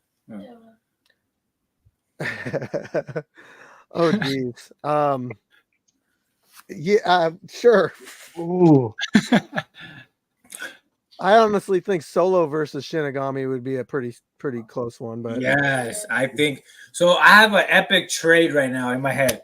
How about this? How about Scorpio and the main event traded for Solo and Papas? Oh, are you no. Trade? Absolutely not. Absolutely not. That's no. Okay, first of all, Scorpio's my man's. Second, TME provides us with years of entertainment. There's so many memes that are TME. Well, we can't give that up, bro. We can't. No, absolutely not. Oh fuck. Well, we're Oh, excited geez. to have a second season. And can you tell the folks when are we starting? We talked about it, and I honestly don't remember, but I'm good pretty much anytime. Like, just give me like a week's notice or whatever. And Len's gonna do a lot of the research on what we're gonna discuss on the episodes. So yeah, we can get things in order. I thought we talked about a couple dates, but yeah, I got so much shit on my mind. I don't really remember. Yeah, we did. So it looks like the end of February. So at the end of February, we'll be starting Scrap Talk season 2, and super excited about it because I remember from doing season 1, there was a lot of crossover conversations. You saw a lot of the West Coast guys in the chat, but you also saw some of the guys from the Scrapyard like in the chat as well. And there were like cross dialogue that was happening. Yeah. And I really appreciated seeing that because again, that kind of creates more, a greater bond, but also potentially it sets up, hopefully at some point, an invasion either to the Scrapyard or the Scrapyard to the West Coast. We could also even have people from different branches on the show too, kind of. Yeah. Even more so. Hey,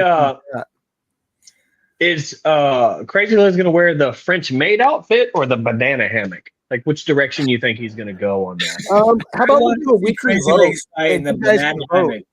Just dick and gloves. You know what I mean? No, I told him he's not allowed to do that because then I have to blur shit out, and that's too much. Why? effort, so. Why? Like, if he's got a sock on it, like what do they call it? A cock sock? If he's got a cock sock on it, he's fine. Oh shit! You don't have to blur anything. As long as it's a full size cock sock, like he looks like an extra large kind of cock sock guy. Is this a request? Is this a request from you guys? Like, no, absolutely not. But it would be hilarious. Weto's been wet dreaming of this type of setup.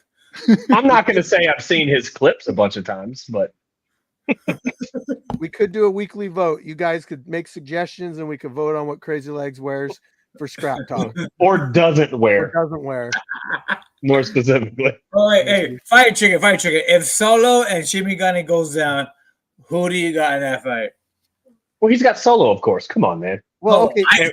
I got Solo. You know what I mean? I got Shinny. I bet Shinny lands that head kick on Solo. That's the battle of the leg kicks, dude. Who's gonna land it first? Solo, neither fucking damage sponge. He'll take it all. I think that Shinny would get tired hitting him, and then bam, random head kick. Yeah, like I got Shinny beating Solo in that one. For sure. That's that's important because I don't back Shinny a lot, but I am backing him right now. Ryu's right. No, I got Shinny. I got Shinny beating Solo right there. Yeah. That fight has to happen. It just has to happen. Absolutely has to. Yeah. Well, maybe it will get set up through Scrap Talk. Have a matchup.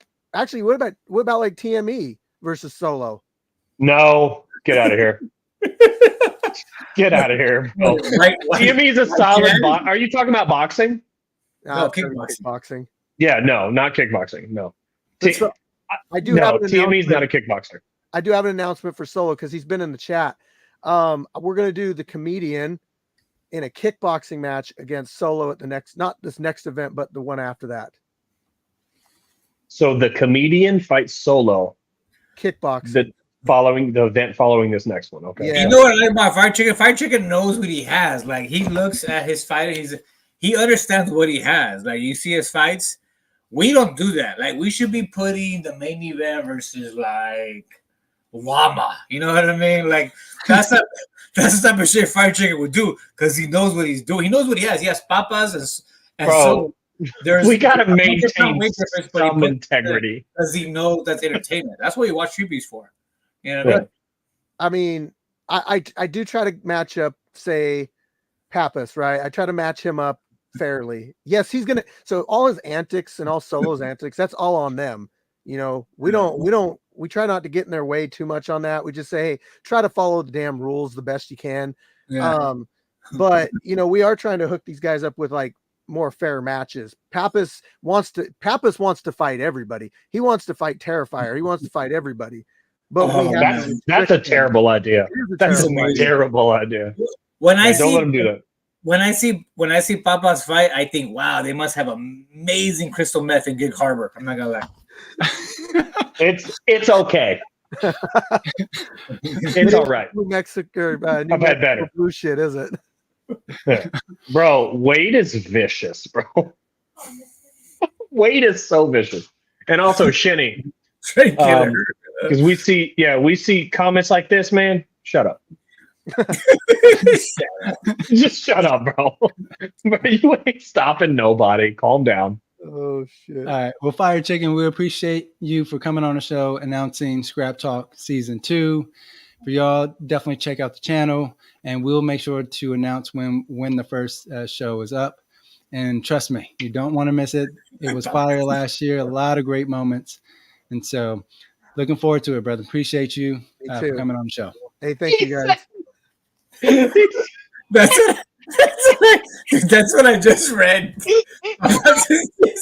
Wade is so funny, bro. Wade's amazing, dude. Like, Yeah. Wade is legitimately amazing. Hey, let me tell you a secret. I went to dinner with Wade this past event, and we went to a sushi spot. I have never seen a human eat so much food in my life. My life. Wait, Yes. but wait. This is a lot because you've seen Shimigami eat in person. I have. And Shinigami ate 17 pounds of pasta. Yeah. But Wade ate 30 pounds of sushi, bro. They just kept bringing sushi to him, and he just kept eating it. It was so impressive. I was literally sitting there. I thought I was going to die. I thought I was going to throw up all over the place. And he just keeps eating. It was insane. I don't know where he was putting the next category.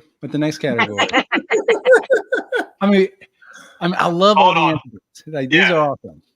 I'll tone us down. I'll tone us down a bit. And so with this particular, I know who's winning this particular award is yeah. that this actually did not have. So in the past, so there is there's fighters who come in, they're really serious, and they don't take any chances. For them, they just either want to test themselves or they just want to win. But there are fighters who are willing to go the extra mile to have more flair in their fights. Right. And so the Entertaining Fighter of the Year award goes to someone who's willing, again, to entertain us, whether that's through the intros, even the way that they fight. And so this particular category, there was clearly one winner when I actually looked at the landscape. So there was one winner. So actually, I'm just going to just call it now and just do the reel. And then after that, we'll bring.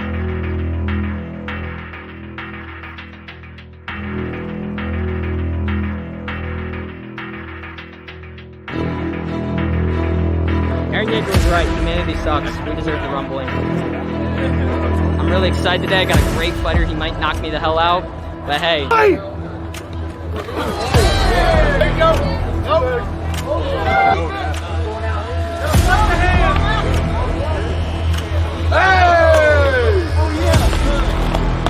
Hey, keep it up. Don't be scared. Come on, yeah. Time to go.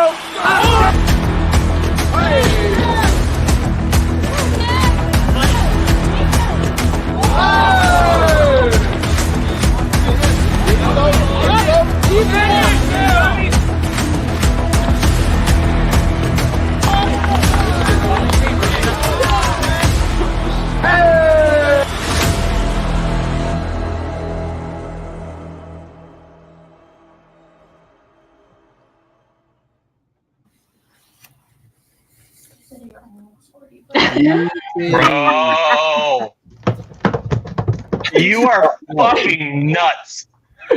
Thank you. Dude, it's insane. Now, Daniel didn't do a reel for other contestants. He just did a reel for you. So respect. I like it. Yeah. Thank you so much. I appreciate it. I was dope. Yeah. Just to see exactly, like, you guys got to see what he brings to the table. I've watched all of his fights, and he just there's no better way to describe him than entertaining. He's just entertaining as fuck because you never know what he's gonna do. Yeah. And It why helps, do you like, start being, with it running? helps being delusional, like when you're just retarded, it's like you get in there and you get in the cage. Did you, and you're just sir? like- Did you just hard R us right now? We don't do that.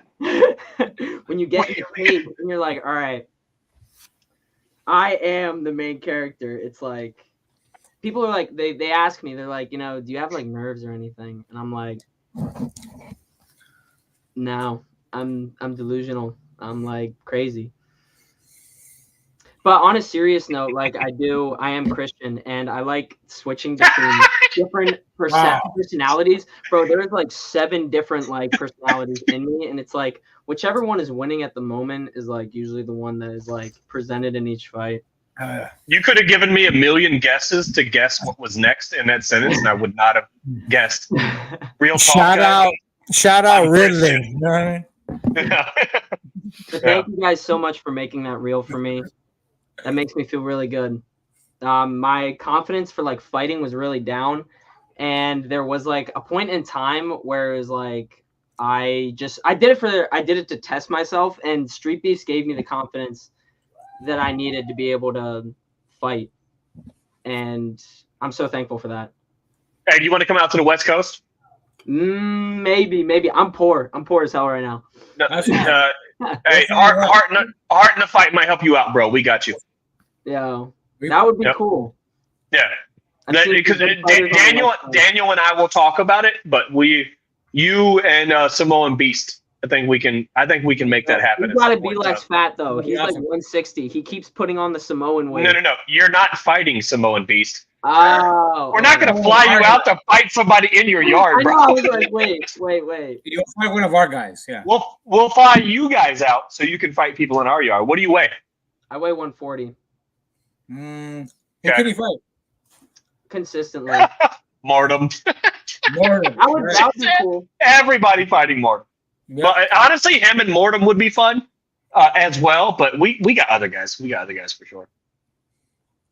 I can't think of any, but I know we do. And so, Wing C, let me ask you this: how do you determine what you're going to wear before every fight? So it's usually a process of like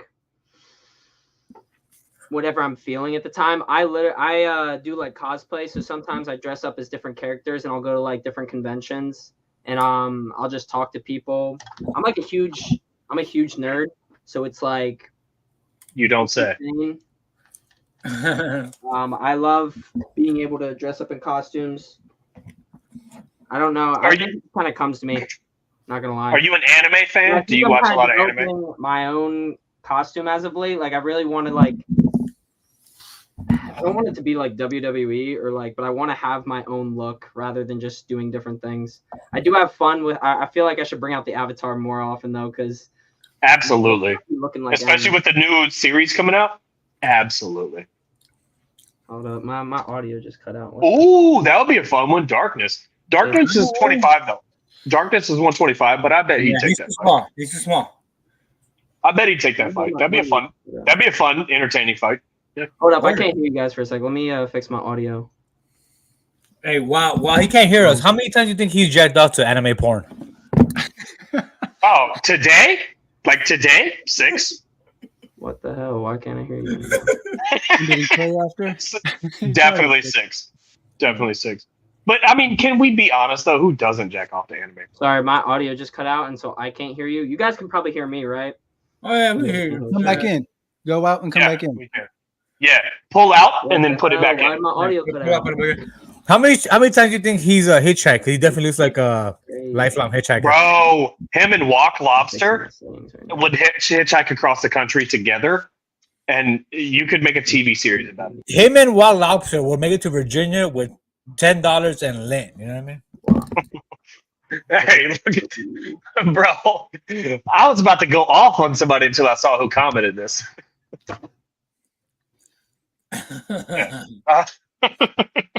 Shout out to Husky. I know, mad shout out to Husky. Hey, and thanks for the whiskey, Husky. Girls love Husky. My girl watches Husky because he's in a costume. Right? Sorry, I can't even hear you guys right now because my audio just cut out and I can't hear you through my headphones. I wonder if I can put you in through my speakers. Go out and come back in. All right, that's what. Yeah. Oh, what she said. All right. What was that? Yeah, there he goes. Yeah, man. If you watch his fight, he's super entertaining. His intro very entertaining. Yep. Yeah, even when he wins, his outros are entertaining. Yeah, and the thing is, even like the choices he makes during fights, like doing the backflip when the guy was on the ground, or when he's like doing like when he's running around the cage and then like flies at his opponent. Like no one really does that. I mean, I think Solo, I think Papas. this year we robbed Papas the way we robbed Sensation last year. But I'm not mad at it. You know what I mean? I think Papas right now is punching the air. Nah, hey. Papas is in the living room. Papas is fun to watch, but he's not as entertaining as Wayne C. He's really not. I bet He's you- entertaining as fuck. But respect. Yeah. So as we wait for that, Uh-huh. okay, actually he's back in. Can you hear us now? Sorry about that. Damn, you're Yeah, good. no worries. You can hear us now? Yeah, I can hear you guys now. Okay, cool. And so, I was just describing how entertaining you are with your intros, your outros, even some of the decisions you make during your fights. Like when you run around the cage and then attack your opponent. Like, why do you do that? Is that something? I like to imagine because I'm delusional. It's like I feel like the glove touch one is really cringe because like sometimes people take cheap shots and they kind of weaponize the respect aspect of it. So when but it also made me look like a fool when I was versing God of War because I did not. It was like I was like already going up to kick him and then he goes for the glove touch and I'm like. The internet will not let you slide if you attack somebody during a glove touch. Yeah, They I will was not like, let you slide. it was literally the worst timing of all things, and so Yeah, you can't do it. I got humbled pretty quick, but that was not my intention. Because Yeah. if anyone could have saw what transpired before the fight, I was like, "Yo, I'm so ready for you to beat me up." I was like, "All respect to you," and then like that clip, and I was like, "No." So, can we discuss the do-rag? Yeah. Can we just Wave just check, pop on wave that? A check. little bit? Okay. Let's see those waves. Daniel, you ready? I meant the one you wore in the fight, not the one you're wearing now. No, yeah, I usually. I mean, like, what makes you go? This fits. I'm gonna rock this. You know what makes them do that? 8 Mile. 'Cause I feel you. Like that's my favorite culture. But I don't know if I'm fighting a do-rag, bro. What does that even mean? That's my favorite culture. What does that even mean? Oh, never mind. Hey, Ryu just said he approved, so you good, fam. I approve. Yeah. Yeah, we good. Yeah, it's just a style choice. Channeling his Deshaun Strickland. Yeah, facts, bro. It was literally like I've been That's wearing so dope. I've been wearing bandanas for like a year now, or like a couple years, and then I saw Deshaun Strickland. I'm like, spirit animal. Yeah, so what does explain to us what a do-rag feels like? Because I don't know what a do-rag feels like. I'm Mexican, so we used to do the pantyhose. We would do the pantyhose, do the hood shit to keep our hair flat, like the Caesar. What does a do-rag feel like? Well, I think a do-rag is actually silk. Like this is only cotton, so like people just confuse a bandana for a do-rag, and I Well, just you're ride poor. with I just ride with the do-rag. It's gonna be cotton. You're poor. And it doesn't really feel like anything. I don't know. It feels like a fabric or a cloth. It's some Henny. It's not Couple like shots of Henny. yeah. I don't really feel it.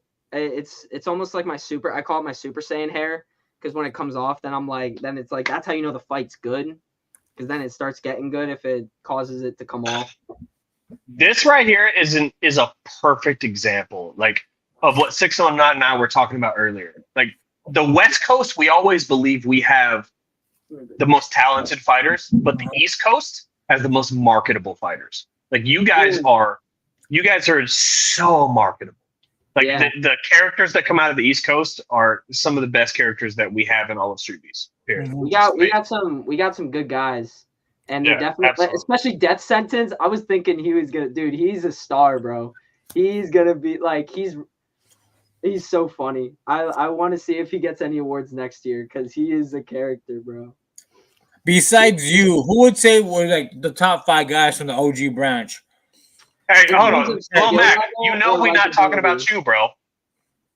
You know we're not talking about you. Let me just. You're as far as you're concerned, we're West Coast. You're West Coast. Whereas we're concerned, you're West Coast. Let's go.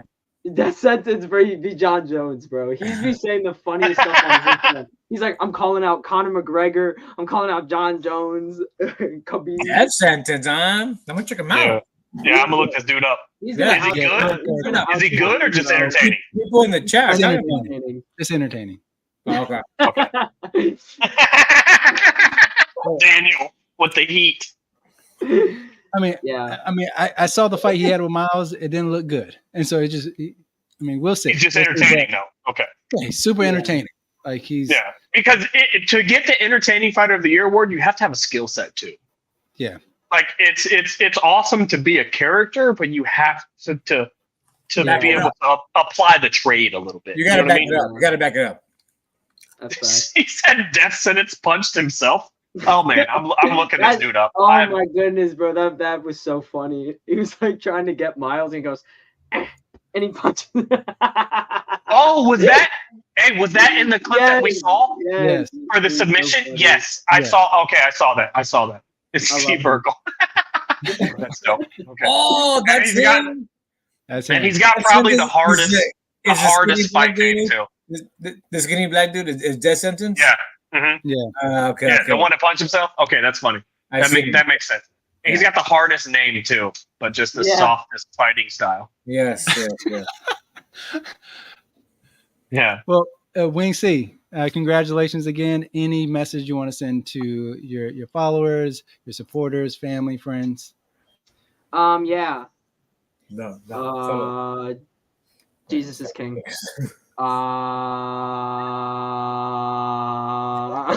Fuck. I fully expect you to say where are the white women at. That's it. You know what? That was beautiful, bro. That was very complex. Well said. Fucking beautiful. Thank you. Well said. Absolutely. That was amazing. I couldn't have said it better myself. I know, right? Bro. Divine revelation. Yep, the 717 representing.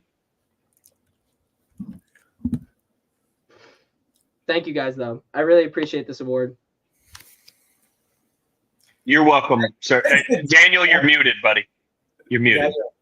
Okay, I was just going to say that we'll be in contact so that we can bring you back out to the West Coast. We can bring you to the West Coast. So, and you'll get your award pretty soon. So, congratulations once again. Thanks for coming on the show. Damn. Yeah. Damn. There you have it. The most entertaining. Net game strong, bro. Net game strong. Yes. How many more we got, Daniel? How many more awards we got? Two more. And so the next one is the biggest heart award. Biggest heart award. The biggest heart award. This goes to a fighter who shows up day in, day out, gives it his best, whether he wins or loses. Like he shows heart. And to me, it's a person who's a student of the game. Yes. You know what I mean? Like somebody who just is here to show up, put in everything they have, and then keep on going, win or lose. Yep, win or lose. And they're willing to accept all the big challenges too, right? And so even when people are like, hey, that doesn't look like a good matchup, they're like, nope, bring it on. And so with that, we want to announce who the winner is. And here it goes. Oops. A lot of you may be shocked and befuddled at this choice. I'm not gonna lie. Well, I was shocked when they called WA a couple years ago. The biggest heart award goes to Senegal.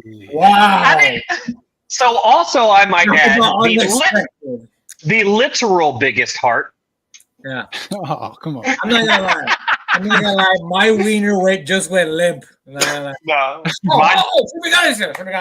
Wow. Wow. Okay. All right, Wedo. My man. This is true. I'm shocked and really I'm honored, guys. Yeah, it really is true though. Like, because here's the thing, and I don't know what it is.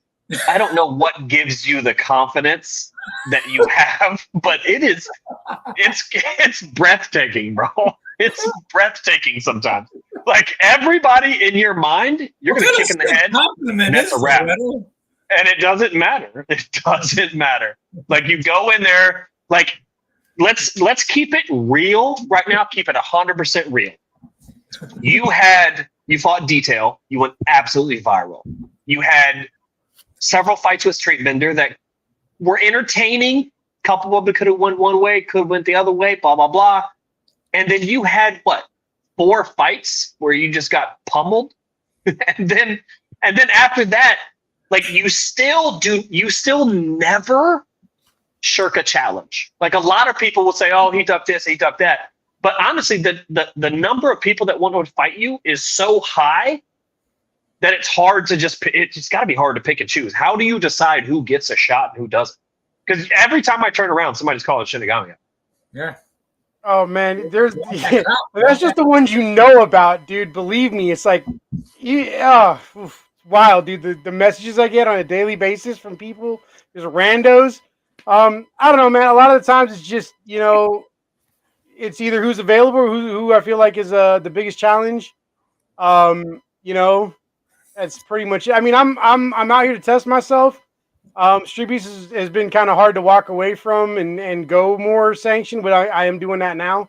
Because it's such a great community, and there's a lot of guys who have a lot. It's like somebody else said it already. Seto said it. The West Coast has a lot of the both branches, but just over here, because it's the mecca of martial arts over here. We got MMA gyms. There's cities, I've said it before, like Huntington Beach and stuff where you can't go more than half a block without a bunch of shopping centers that have like 5 martial arts schools of different styles in them. Just the talent pool is ridiculous. So between that and the community, it was just I just love competing in Streetbeefs. I mean, it's like a second home, It's just hold crazy. on. Shout out Rachel. Hey Rachel. I just want to say Shout out Rachel and Rachel. Yeah, well, of course I got to shout out Rachel. With that, all the thanking people stuff is at the end, right? Like, come on now. Mm-hmm. Don't worry, that's coming. She's getting her shout out. She always does. You guys know that. Bro, Apex, why are you doing this to us, bro? Oh my God. But you said you look like a lunch lady. What? Because of the glasses or what? Let me tell you something about Shimigami. People didn't appreciate Mayweather's greatness while he was here. People won't appreciate Shimigani's greatness until he's gone. You know what I mean? But yeah, man. I mean, you know what? I love getting in there. I mean, like, even when I fought Duva, because I've sparred with him before, like, I knew if he hit me just right, I was gonna go out. I didn't care. Dude, I love what I do, dude. Hey, man, mad respect for taking that fight. Duva is a motherfucker. Like, and you have 30, 40, 60, 80, 100 pounds on him, whatever it is. But 30, 60, 80, whatever. Huh? Yeah, like, you took that fight, bro. And Duva is a scary motherfucker. After he fought you, he literally walked up behind me and he put his hands on my shoulders and he was like, Wedo, we got to run one for the culture. And I was like, no, the fuck we don't. No, the fuck we don't, bro. So, yeah, like mad props to you for taking that fight. Yeah, Duva is our Alex Pereira. Is that how you say it? I don't know. Yeah. Yeah. Duva I mean, on the bright side, Wedo, if he took that fight, he put you out before you ran out of breath. Dude, he probably would. Like, he probably would. Duva's a bad motherfucker, man. He is a dangerous man, dude. But I had to go in there and I had to test myself, man. Honestly, like, dude, I'm not afraid to die in the cage, man. I'd rather die there than in my sleep somewhere. Well, that's good because you've almost died like 3 times. It's and very really good only once, dude. Really only once.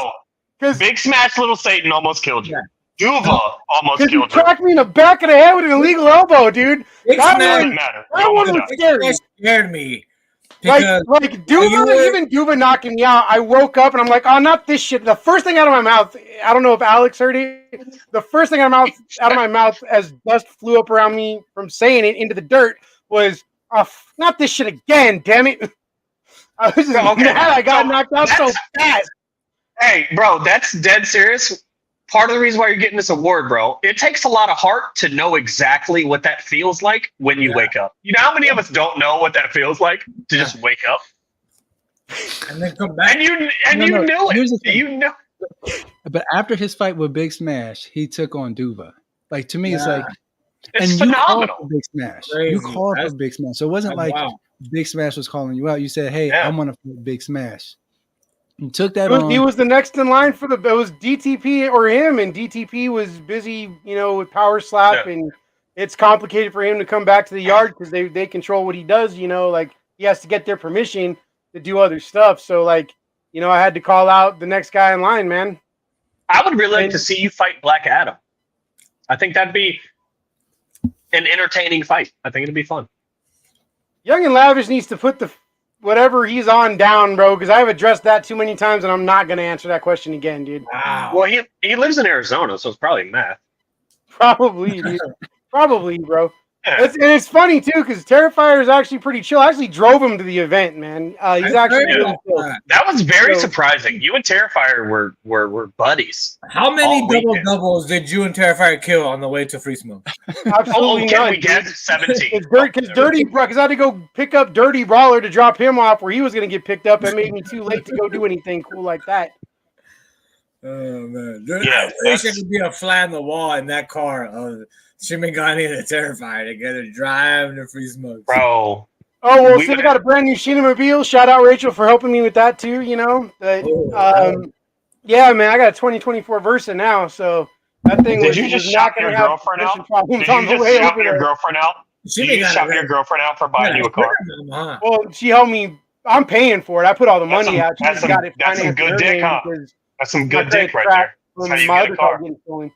That's that Shimigani top tier dick right there. You know what I mean? Yeah. She buys you a car. That's top tier, grade A beef. Shimigani knocking the bottom off that thing. You know what I mean? Absolutely. Absolutely. Shimigani's Just a eating cervix ass out here. cracker. You know he's eating. Shimigani. Oh, you could look at that face, bro. You know he eats ass. He parts that hair real quick and he fucking dives in, bro. Rachel juice like that. Absolutely. Here's the thing: you knew that this was coming, Shinny. You had to know that this was going to come. I don't know, dude. I've been nominated every year and never won, so I didn't even expect to get nominated this year. I'm like, man, I only won one or two. I think I only won one fight last year, really. Yeah, bro. That's some of us haven't known one fight in 3 years. If you look up pompous asshole in the dictionary, it's a picture of Shimigani. You know what I mean? Did you hear this asshole? I'm always nominated. You guys don't fucking win me shit. You guys are looking me even fucking here. Bro, and you know what the That's best not part what is? I said. I thought I was surprised because I didn't feel like I did anything to get nominated. Right, but the best part of this whole thing is Daniel was talking about the roasting. He wasn't talking about the nominating and winning. How the fuck would you know you're going to win anything? You've been nominated a dozen times and never won. Exactly.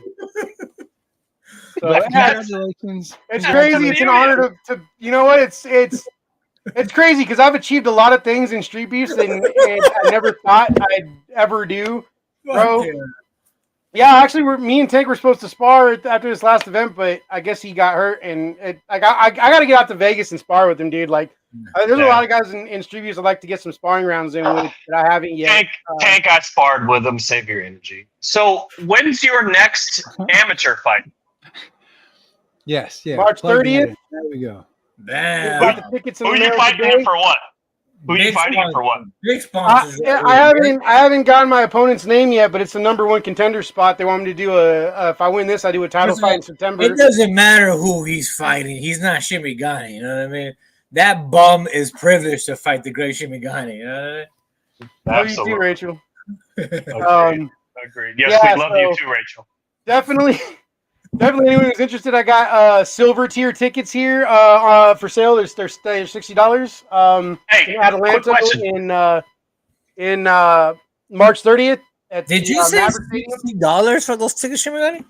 You say $60? Do those tickets come with like a hot dog and like a reach around Jesus. out back or what? Something like I've seen you fight for free a dozen times, bro. $60. You know what $60 gets you? I didn't tell him to That's send me almost silver a tier gram, tickets. homie. The promoter sent me those. I was expecting to get the bronze. That is a tier, which gram, is sir. 25. I'll pay 70 out here. But That's yeah, almost that's a gram. different price ranges. I'm surprised, like I said, he didn't send me the bronze ones for 45. But yeah, 60 bucks for silver. Then there's like 80 for gold, and then there's like a $500 VIP table. So Oh my god. To do what? Meet you? No, that's not like worth it. shit cage side, dude. I think is what the VIP table is. I don't know. $500 gets you ringside. You get a handy from Shinigami. Yes, No, After the fight. Shinigani's hair and a headband. Probably a blowy. A blowy? A handy or a I blowy? don't know. It's got to be either one of them. No. Look at him blushing. Look at him blushing. If I He's pay $500 excited for this VIP you pass. better jack me off. You know what I mean? Yeah. Dude, well, I don't know what is wrong with you, bro, but honestly, your fucking weird fantasies, dude, are too much sometimes. Hey, dude. Shinny, well, congratulations, man. You last year, although you only won one fight, you definitely demonstrated a big heart. Again, like the matches you fought against, again, like having both Big Smash and Duva back to back, many people would have said no.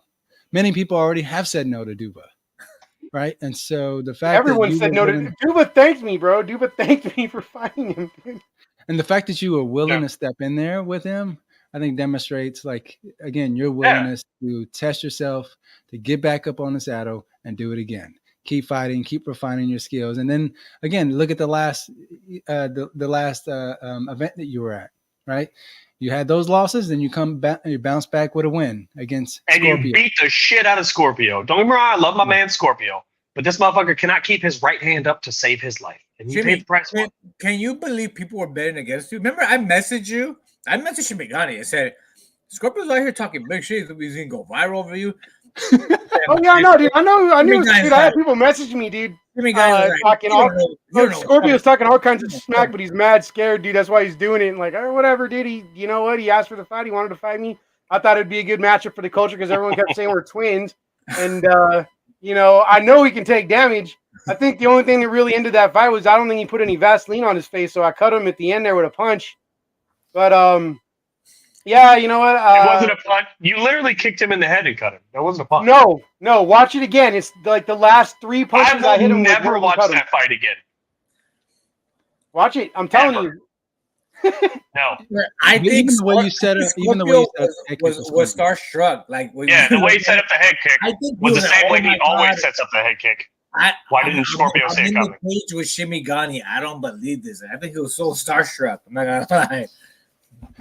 No, but the thing, he was able to get him to drop because he hit him with a jab and a cross, and then he goes right up top. And so what happened? I think he was surprised to see the jab coming from Shinny, and so he was paying attention to the hands, and then gets caught with the foot. But yeah, I was the working thing on the jab a lot for that. What? What were you saying? You worked on your jab? Yeah, I was working on the jab a lot for that because, like, Fascinating. It was Fascinating. clean. Yeah. It was really clean. Can you tell us why that leg kick comes up so fast? Because even Weddle said, dude, I'll spar with Jimmy. That leg kick comes out of no. Everybody says that. That leg It kick. does. Hey, straight up, there's no read for me. Yes. For there's me, no like, read. okay, so guys like Ryu who do the karate combat, their hands are a little bit wider and a little bit lower, so it's easier for them to read. But Muay Thai guys, my hands are up here, and it was completely behind. I did not see it until it caught my glove. Like, I had my hand up here, so you didn't catch me, but I didn't even see it till you caught my glove. Yeah. Yeah, it's very well thrown. So the reason I'm so good at hiding it, and it's the one thing that people talk the biggest smack about karate about is the point sparring. Point sparring rules actually really favor head kicks. Depending on the rules, that is 2 to 3 points versus punches to the body and sometimes kicks to the body only being 1, and it's usually 1st to 5 or 1st to 7. So 2 or 3 head kicks and it's over. So I got really good at throwing that lead head kick because closest weapon, closest target, and then it's the points thing, and it's all about speed and accuracy for point sparring. So that's how I got so good at doing that. It's a good throw. It was very, very concealed. Yeah, it was very, very concealed. That's why I had to kick you in the leg before we left. So I was like, that was I a good can't, one. I can't let this motherfucker just walk me on my glove like that. Yeah. See, so are you gonna fight Ryu Senin again? What's going on there? If he can be young and lavish, yeah, I'll run it. We'll run it back. I mean, I want to run it back out of the way, but there's more skill to it. He already beat you. He doesn't have to beat Young and Lavish to get a rematch. He literally already beat you. He almost murdered you at my house. I mean, you know what? Maybe, but you got to remember how the brackets work, right? 2 wins for a title shot. He's only got 1 win. Me and Young and Lavish both have 2. But he has the title. Look, he does not have the title. Yes, he's got the Karate Combat He's title. not have the Combat Karate title. That was not a title match. He does not have a Combat Jimmy Karate Comics title. are like nothing else, all right? He said Bro. if he gets through Young and Lavish, then he gets the rematch. You know what I mean? I love it. Dude, okay, seriously, break this down for me, Shinny. He beats you, and now he has to beat somebody else to face you again. I have 2 wins. Actually, Young and Lavish has 1. Oh my god! That's So, how great no, the but you got to remember how company simple is. it works. Young and Lavish has 1. He Whoever wins the Young and Lavish Ryusenin match is the other contender for the title. Oh my god, no, that's not how it works. That is how it works. I do love me some Young and Lavish, though. Young and Lavish is one of my favorite characters. It's He's all one right. of my favorite people. He's so dope. But all right, yeah, I don't want to. I know there's like another category after this, right? So That's what I said. I gotta go. I gotta no, go. I gotta go, I'm but I getting know roasted. I don't want to. I've been waiting here for ever. Message to your fans, your friends. I mean, because you got a lot of fans, to be honest. Like, Yeah, I everyone do. is tons of You fans. know, Hey, I'm honestly very. Is your name on any of those trophies? My name's on all those trophies. Okay, I was just curious. Yeah, man. You know, I got a lot of fans. I got to be thankful for it. It's always a very honoring and kind of humbling experience when someone comes up to me and is like, "Hey, you're the guy with the head kick," or "Hey, I watched you fight in the Street Beefs," right? I mean, I'll be out at the Planet Fitness or whatever. You know, it's the fans. Without the fans, there's I'm nobody, right? If people didn't Even like with that them first head sometimes. kick, Okay, or you know, any of the other stuff, right? Dude, I got fans who sponsor me. I've had fans who've hit me up and helped me out, or You have too many fans, you know what I mean? I've had fans actually pay me for shout outs to their friends for their birthdays or whatever. Like, it's crazy, dude. Like, some of that stuff has helped me out in a pinch. I've met some amazing people because of it. I've got fans that are people who I like. I never thought in my life I'd be on Brendan Schaub's podcast or the Pat McAfee show, but especially Brendan Schaub. That was a shocker, you know, that he knew who I was, you know. So I definitely have to thank the fans first and foremost. Without them, I'm nobody. You know,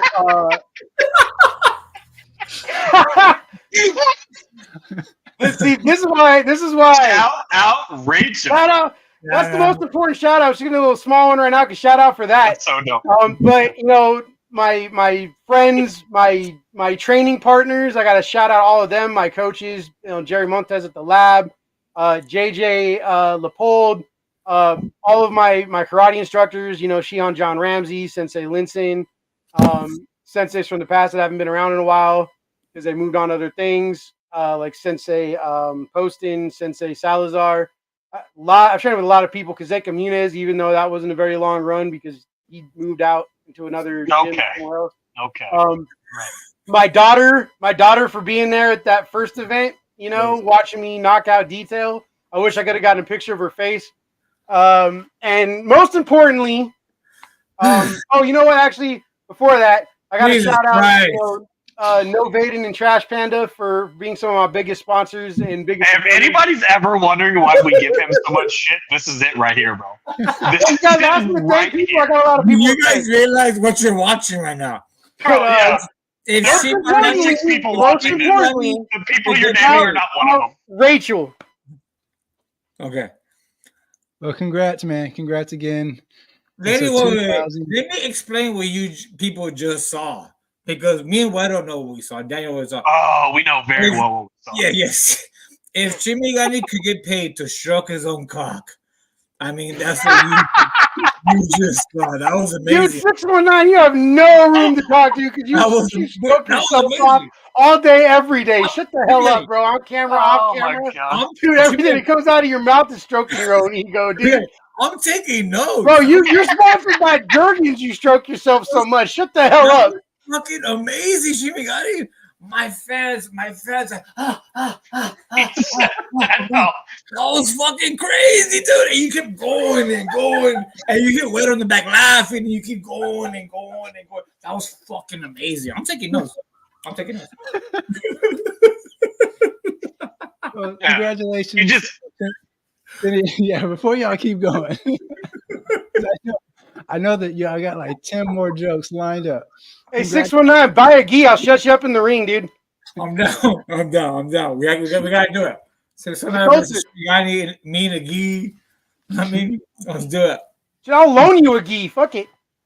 I don't think you wear. Actually, you guys probably do wear the same size. He could wear one of my gis. It would fit him. There you go. He got a little thickness to him. 619. He's a fat boy. I'll fill that in. Dude, he's drinking too much tequila and eating too many tacos, man. I've seen all the stuff he posts. Hey, not the stomach part, bro. My man Shinigami can fill the stomach out of a gi, bro. My man Shimmy has that sexy fupa. You know what I mean? More pushing for the cushion. You know what I mean? Oh, bro. I'll ease that shit right out the way. Congratulations, man. You definitely demonstrated a big heart, and we're honored to give you that award.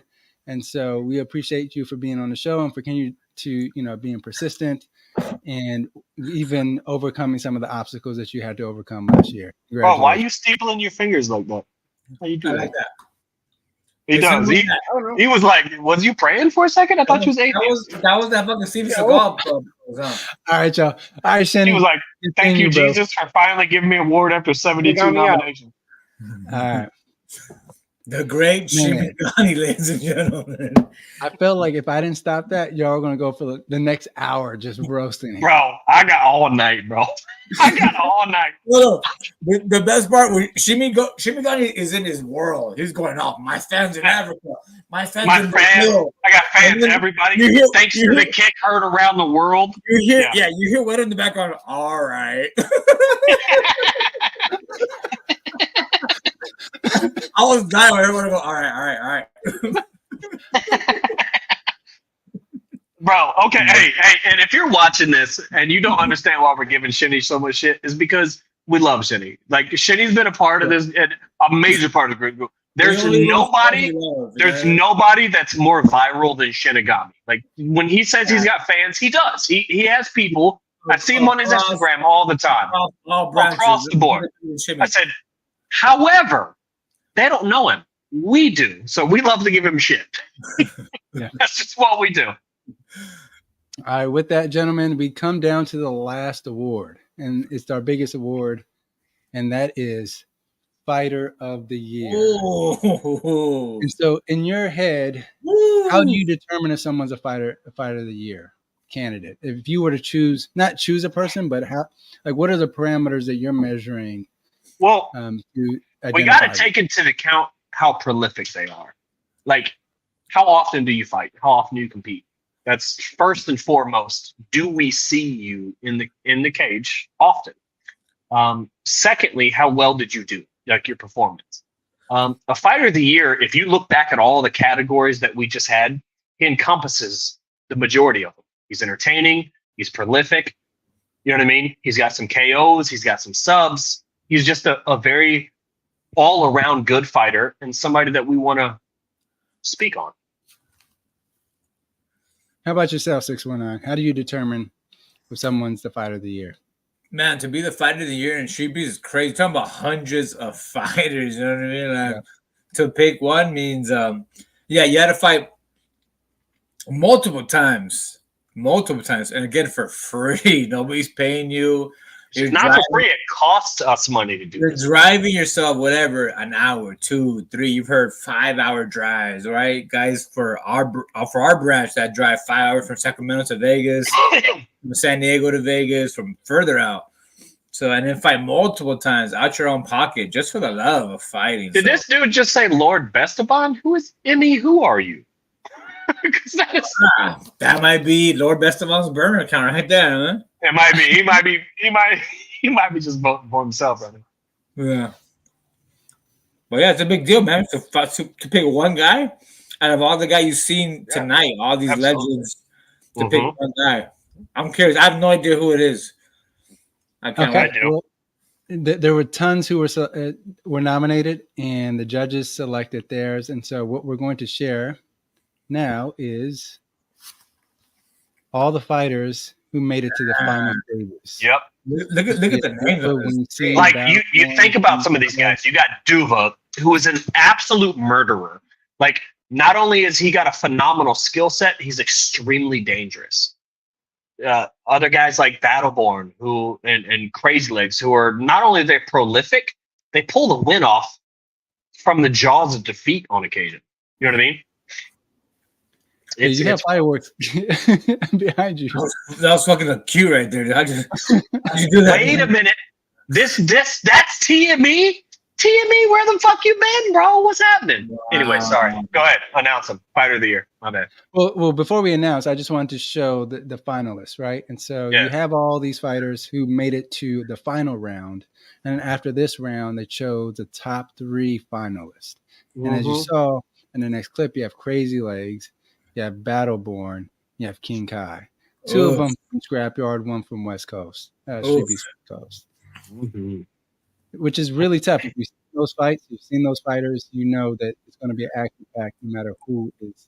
Absolutely. And 2 of those fighters actually fought each other. So Battleborn and Crazy Legs fought each other out here in Hot Box. Yeah. And so if I were to ask you, if you were to determine between those 3, who do you think, from your opinion, should get it? In my opinion, is Battleborn. And the reason is Battleborn is because you got to take a guy who started damn near 0-4, 0-5. Like Battleborn, when he first started fighting, he was just getting his dick beat in by everybody. You know what I mean? He was losing fights left and right. And then one day he just woke up and started knocking people the fuck out. And then out of nowhere, he's holding the title.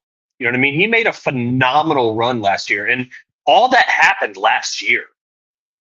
It didn't happen.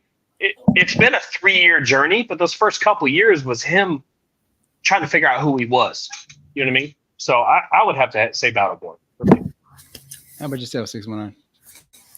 My vote would go for, I love Battleborn, but I would go for Crazy Legs because he fights so much, and this is the one up on him. He traveled to fight. He came out to our yard and had a That's a valid point. He had a banger. See, Battleborn has never went to these. Well, he did go to East Coast, but he couldn't fight. But he hasn't gone to Scrapyard to challenge him. Free Smoke went out there and took an L to his Crazy Legs. Crazy Legs held it down for his yard. And Free Smoke's probably our best Muay Thai fighter. And Crazy Legs beat him. Yeah, by far. So Free Smoke's in Thailand doing work. So So that's okay. That's a valid point. Yeah. That's the one up between those 2. I say, well, Crazy Legs actually jumped on the plane and came out to the West Coast and did work and hung out with us. And he's super Shout cool. out to him and Viking Warrior. Him, Viking Warrior, and RP, Jay got him. Those 3 guys, Fire Chicken, all those guys were dope for coming out. Yeah, and he didn't just do it once; he did it twice. His opponent didn't show up the second time. Yes, and so Crazy Legs could have 2 West Coast fights last year, but he only had 1 just because of his opponent dropped out. Mm-hmm. And so with that, we are going to announce who is the winner.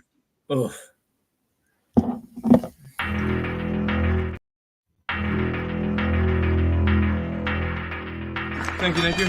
Looks like my job's clean. The place is tidy. I'm for hire. Just call me. I'll clean your mess. I'll clean up your apartment. Clean up anything. I'll take care of your girl. Just let me know. Temple line.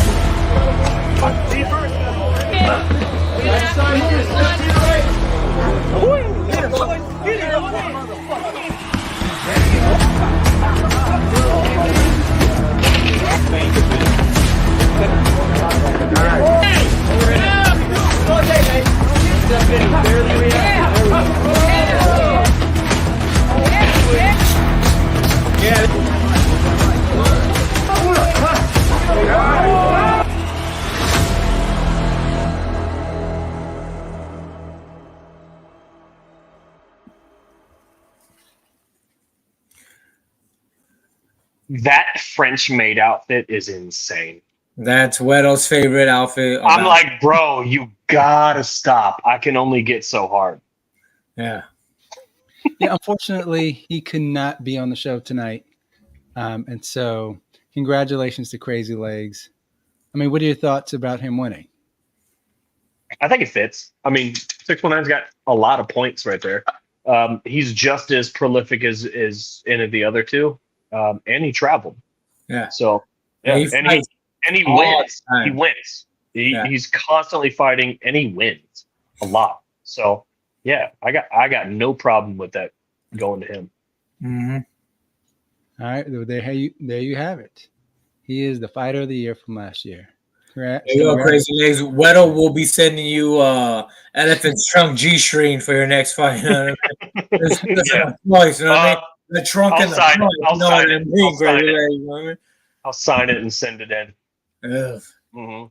Bro, that Emmy is TME, bro. That's the main event. There we go.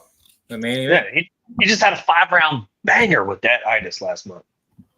Complete Yeah, he won Scrapyard too. That makes sense. Bro, Crazy Legs he's great, man. He really is. He's very entertaining, super chill. Super cool dude. Yeah. So yeah, absolutely. I love the fact that it went to him. That's dope. All right, gentlemen. Well, any reflections of today's show? Anything that surprised you? Anything that was a touching moment? Or any just parting words for the audience, those who are tuning in? Go ahead, bro. Go ahead, Weddle. I started it. You finish it. That's a good point. Yeah. Shout out to Samoan Beast. Keep an eye on that dude. Like, he's a rising star.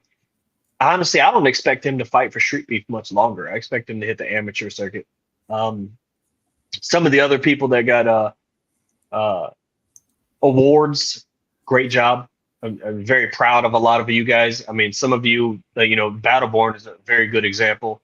I know he didn't win, but he's fought really hard to be where he is. Hold on. Hold your thought for a second. Viking Warrior. Good, because I got way too high to be talking to motherfuckers right now. Hey, Viking Warrior. So let me just give context for those. Viking Warrior won Fighter of the Year last year, right? And yeah. So he was last year's Fighter of the Year. And did you just hear who won Fighter of the Year this year? No, who did? Crazy Legs. Hey, yeah, that's my boy. Scrapyard right there, back to back. Scrapyard, I mean. That's what's up, man. Congratulations, Hey, fam, man. you should grow the beard again, bro. You should grow the I beard. missed it, man. I need it back, bro. You do. I need it. I know. You have to change your fight name to Q-Tip here soon. Yeah. No lie. So how y'all doing though? Good, man. Heard you got Scrap Talk coming up again too. I'm excited about that. Yeah, hell yeah, bro. Hell yeah. Yeah. Why Whenever do you you want to do another season? Miss you too, bro. What'd you say? I said, why'd you want to do it for another season? Well, I was always down for that from the beginning, but not everybody was, so that's part of the reason why I got delayed. But hey, I'm still here, man. I like the shit. I always, wanted to keep it continued, so let's just keep it going. You feel me? how do you feel about your replacement for Jay Gotham? Crazy Legs. You think the chemistry gonna be on point still? Nobody can replace that. Got him, baby. What you talking about? They can't. Nobody. Got him. Hey, first episode, y'all need to find out what Crazy Legs freestyle game looked like. Oh man, you already touched it. Yeah, I definitely want to hear it. If it's better than the Canadians' epic freestyle skills, bro. It better be better than that, motherfucker. I could take the camera to my 6-year-old daughter's room right now and put her, just say, "Hey, freestyle," and it'd be better with the Canadian spit. Yeah, I bet. Trash, For real. bro, and then he stopped for 30 minutes to write some verses, and they were still trash. And then came with the most blackest bar. trash. Wow. One bar. This motherfucker tried to rhyme with Matrix. And did it even rhyme? I don't remember it rhyming. No, he never rhymed. He said the word Matrix. Almost as bad as this fucking movie. You know what I mean? Oh, that movie was. Oh my god. That movie was nuts. Yeah, that movie's wild, bro. So wild. Like, how do you actually look your friends in the eye after you drop a movie like that, where you just your girl? How does your girl kiss you after that? Bro, exactly. Maybe she's into that shit. Who knows? Wait. So you wrote, produced, directed, and filmed this motherfucker? So this is what you do, like punching a bitch, killing it, you know what I mean? Strangling the bitch, raping her. Like this is what you think about. Crazy. That boy held out there, bro. What's up with Canadian? Is a Canadian still playing his guitar on the pier out there for spare change? What's he up to now? I don't know, bro. About a year ago, he messaged me talking about I'm on his comeback tour. I said, let me know when you come back and we can run it. And I ain't heard from him since. Oh man. Yeah, I don't think he just be trying to stay relevant. The Canadian Street Beef. You know what kind of person? You know what kind of person tries that hard to stay relevant in Street Beefs and still fails? That oh god. He's an actor, though. I always said it from the beginning. You know, he did it. He did it for entertainment purposes. You know, he's trying to be a team. Yeah, that makes sense. That makes He was sense. never trying to box. I don't think he was ever trying to be like the best boxer. It was just like, this is a platform. Let me promote my bullshit. No acting. Let me promote Maybe deep inside, that's what was happening. But on the outside, he was like, I'm taking light heavyweight titles in every branch. He told us all. He was marking every branch. He even get past the first one. He had to move branches. Nobody that trained. Anybody that trained or had any experience, man, he can't beat them. It proves that, you know. Yeah. So what's up next for you? Wasn't even trying to kill him. Huh? What's next for you? I'm about to try to beat 619 and beat BDW's a little record. You know what I'm saying? I'm trying to get 15. I'm gonna get 15. Y'all did 1 minute rounds with any break in between or what? What y'all did? No break. The only break is the person coming into the cage. Okay. That's it. Yeah. When I said that shit got real, didn't it? Yes, sir. Yeah, hey, real talk though, it's not super hard because nobody's trying to kill each other. But every couple fights, you're gonna get somebody that's trying to tag you. Yeah, you get somebody else trying to kill you for sure. I'm ready. Yeah, I do shit like that anyway, but you know, not as long. You know, nobody tries to compete. Like, let me get 15, 20 guys to move back to back to back. Hey, if you want to do it, man, let me know. We'll set it up. No, I already set it up with Steve. I already signed up for it, so motherfuckers is for what? A Shark Tank? Yeah, I put it on a Scrapyard. Scrapyard doing Shark Tanks now? Well, I brought it up because I don't know when I can do it. That's real motherfucking cute, fam. Yeah, I don't see nobody else that can do it.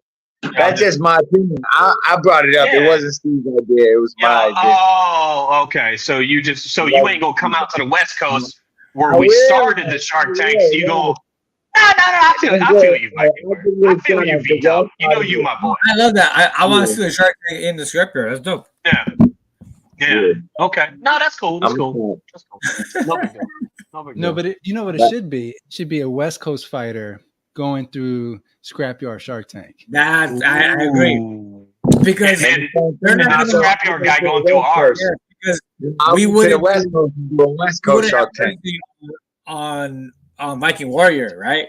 And if I went to Scrapyard, they're like, yo, let's try to knock out this 619. I'll try to drop this for you. You know what I mean? Yeah, he's got a point because like when the Shark Tank also consists of guys that are 100 pounds lighter than some of these guys. You know what I mean? And you don't want guys like 619 and BDW trying to murder somebody that's 125. Like part of the Shark Tank there was a female in there with BDW. You know what I mean?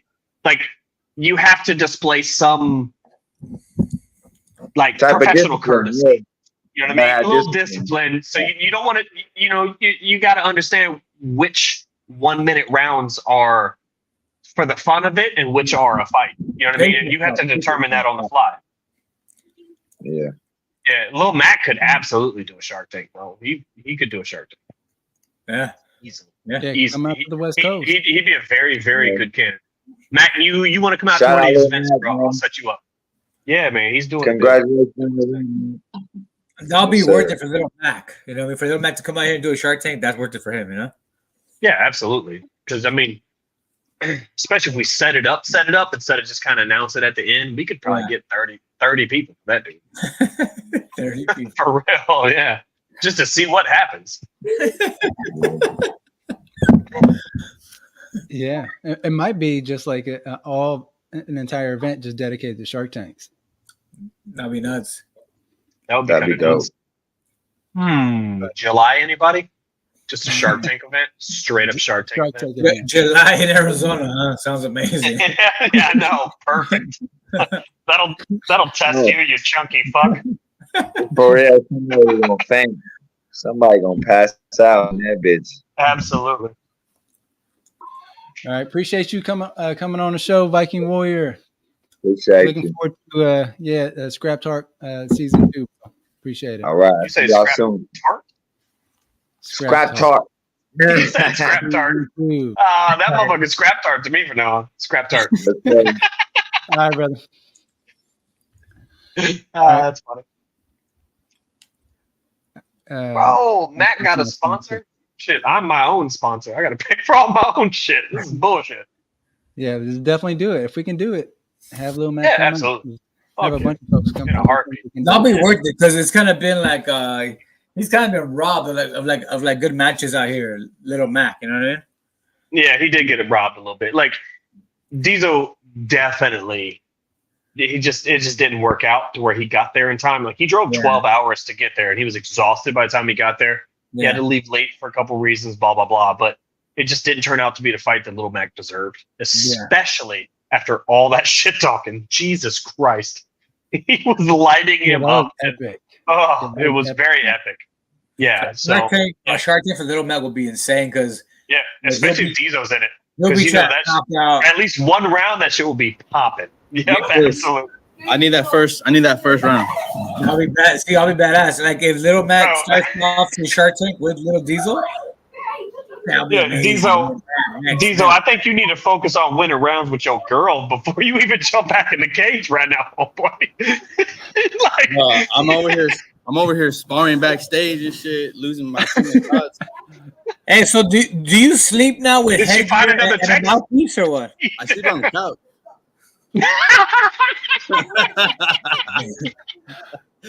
No, this is not from my girl. This is from sparring, actually.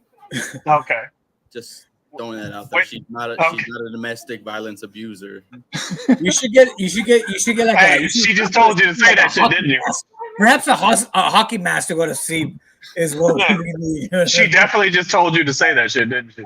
So why the fuck are you putting me on blast? Why you put me on blast? Do I need to put you on blast again, motherfucker? Stop. You didn't learn your lesson, huh, Diesel? Well, I swear this was not from. Guess who's getting a knuckle sandwich after you don't your little live? Yeah, with your little podcast. Yeah, first, second, third, shit, every round, but best believe it will be one and done with you now. Okay. Woo! I can't wait. I don't need to get. He's evil Diesel now. He knocked somebody out, so you better respect him. I'm juicing.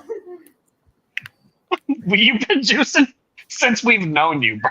Don't even act like that's new. This motherfucker been on steroids since he fell out of his mom. This guy, he made the mistake asking Diesel for a bare knuckle boxing. Yeah, he didn't even. I wanted to fight Apex MMA boxing gloves, but then I guess he wasn't old enough or something. I don't fucking know. You wanted to fight Apex bare knuckle or what? No gloves. No, I don't want to fight bare knuckle, dude. That's crazy. No, that sounds like a terrible idea. I wouldn't do that. Money. I got a lot of real sensitive bones in this fucking hand.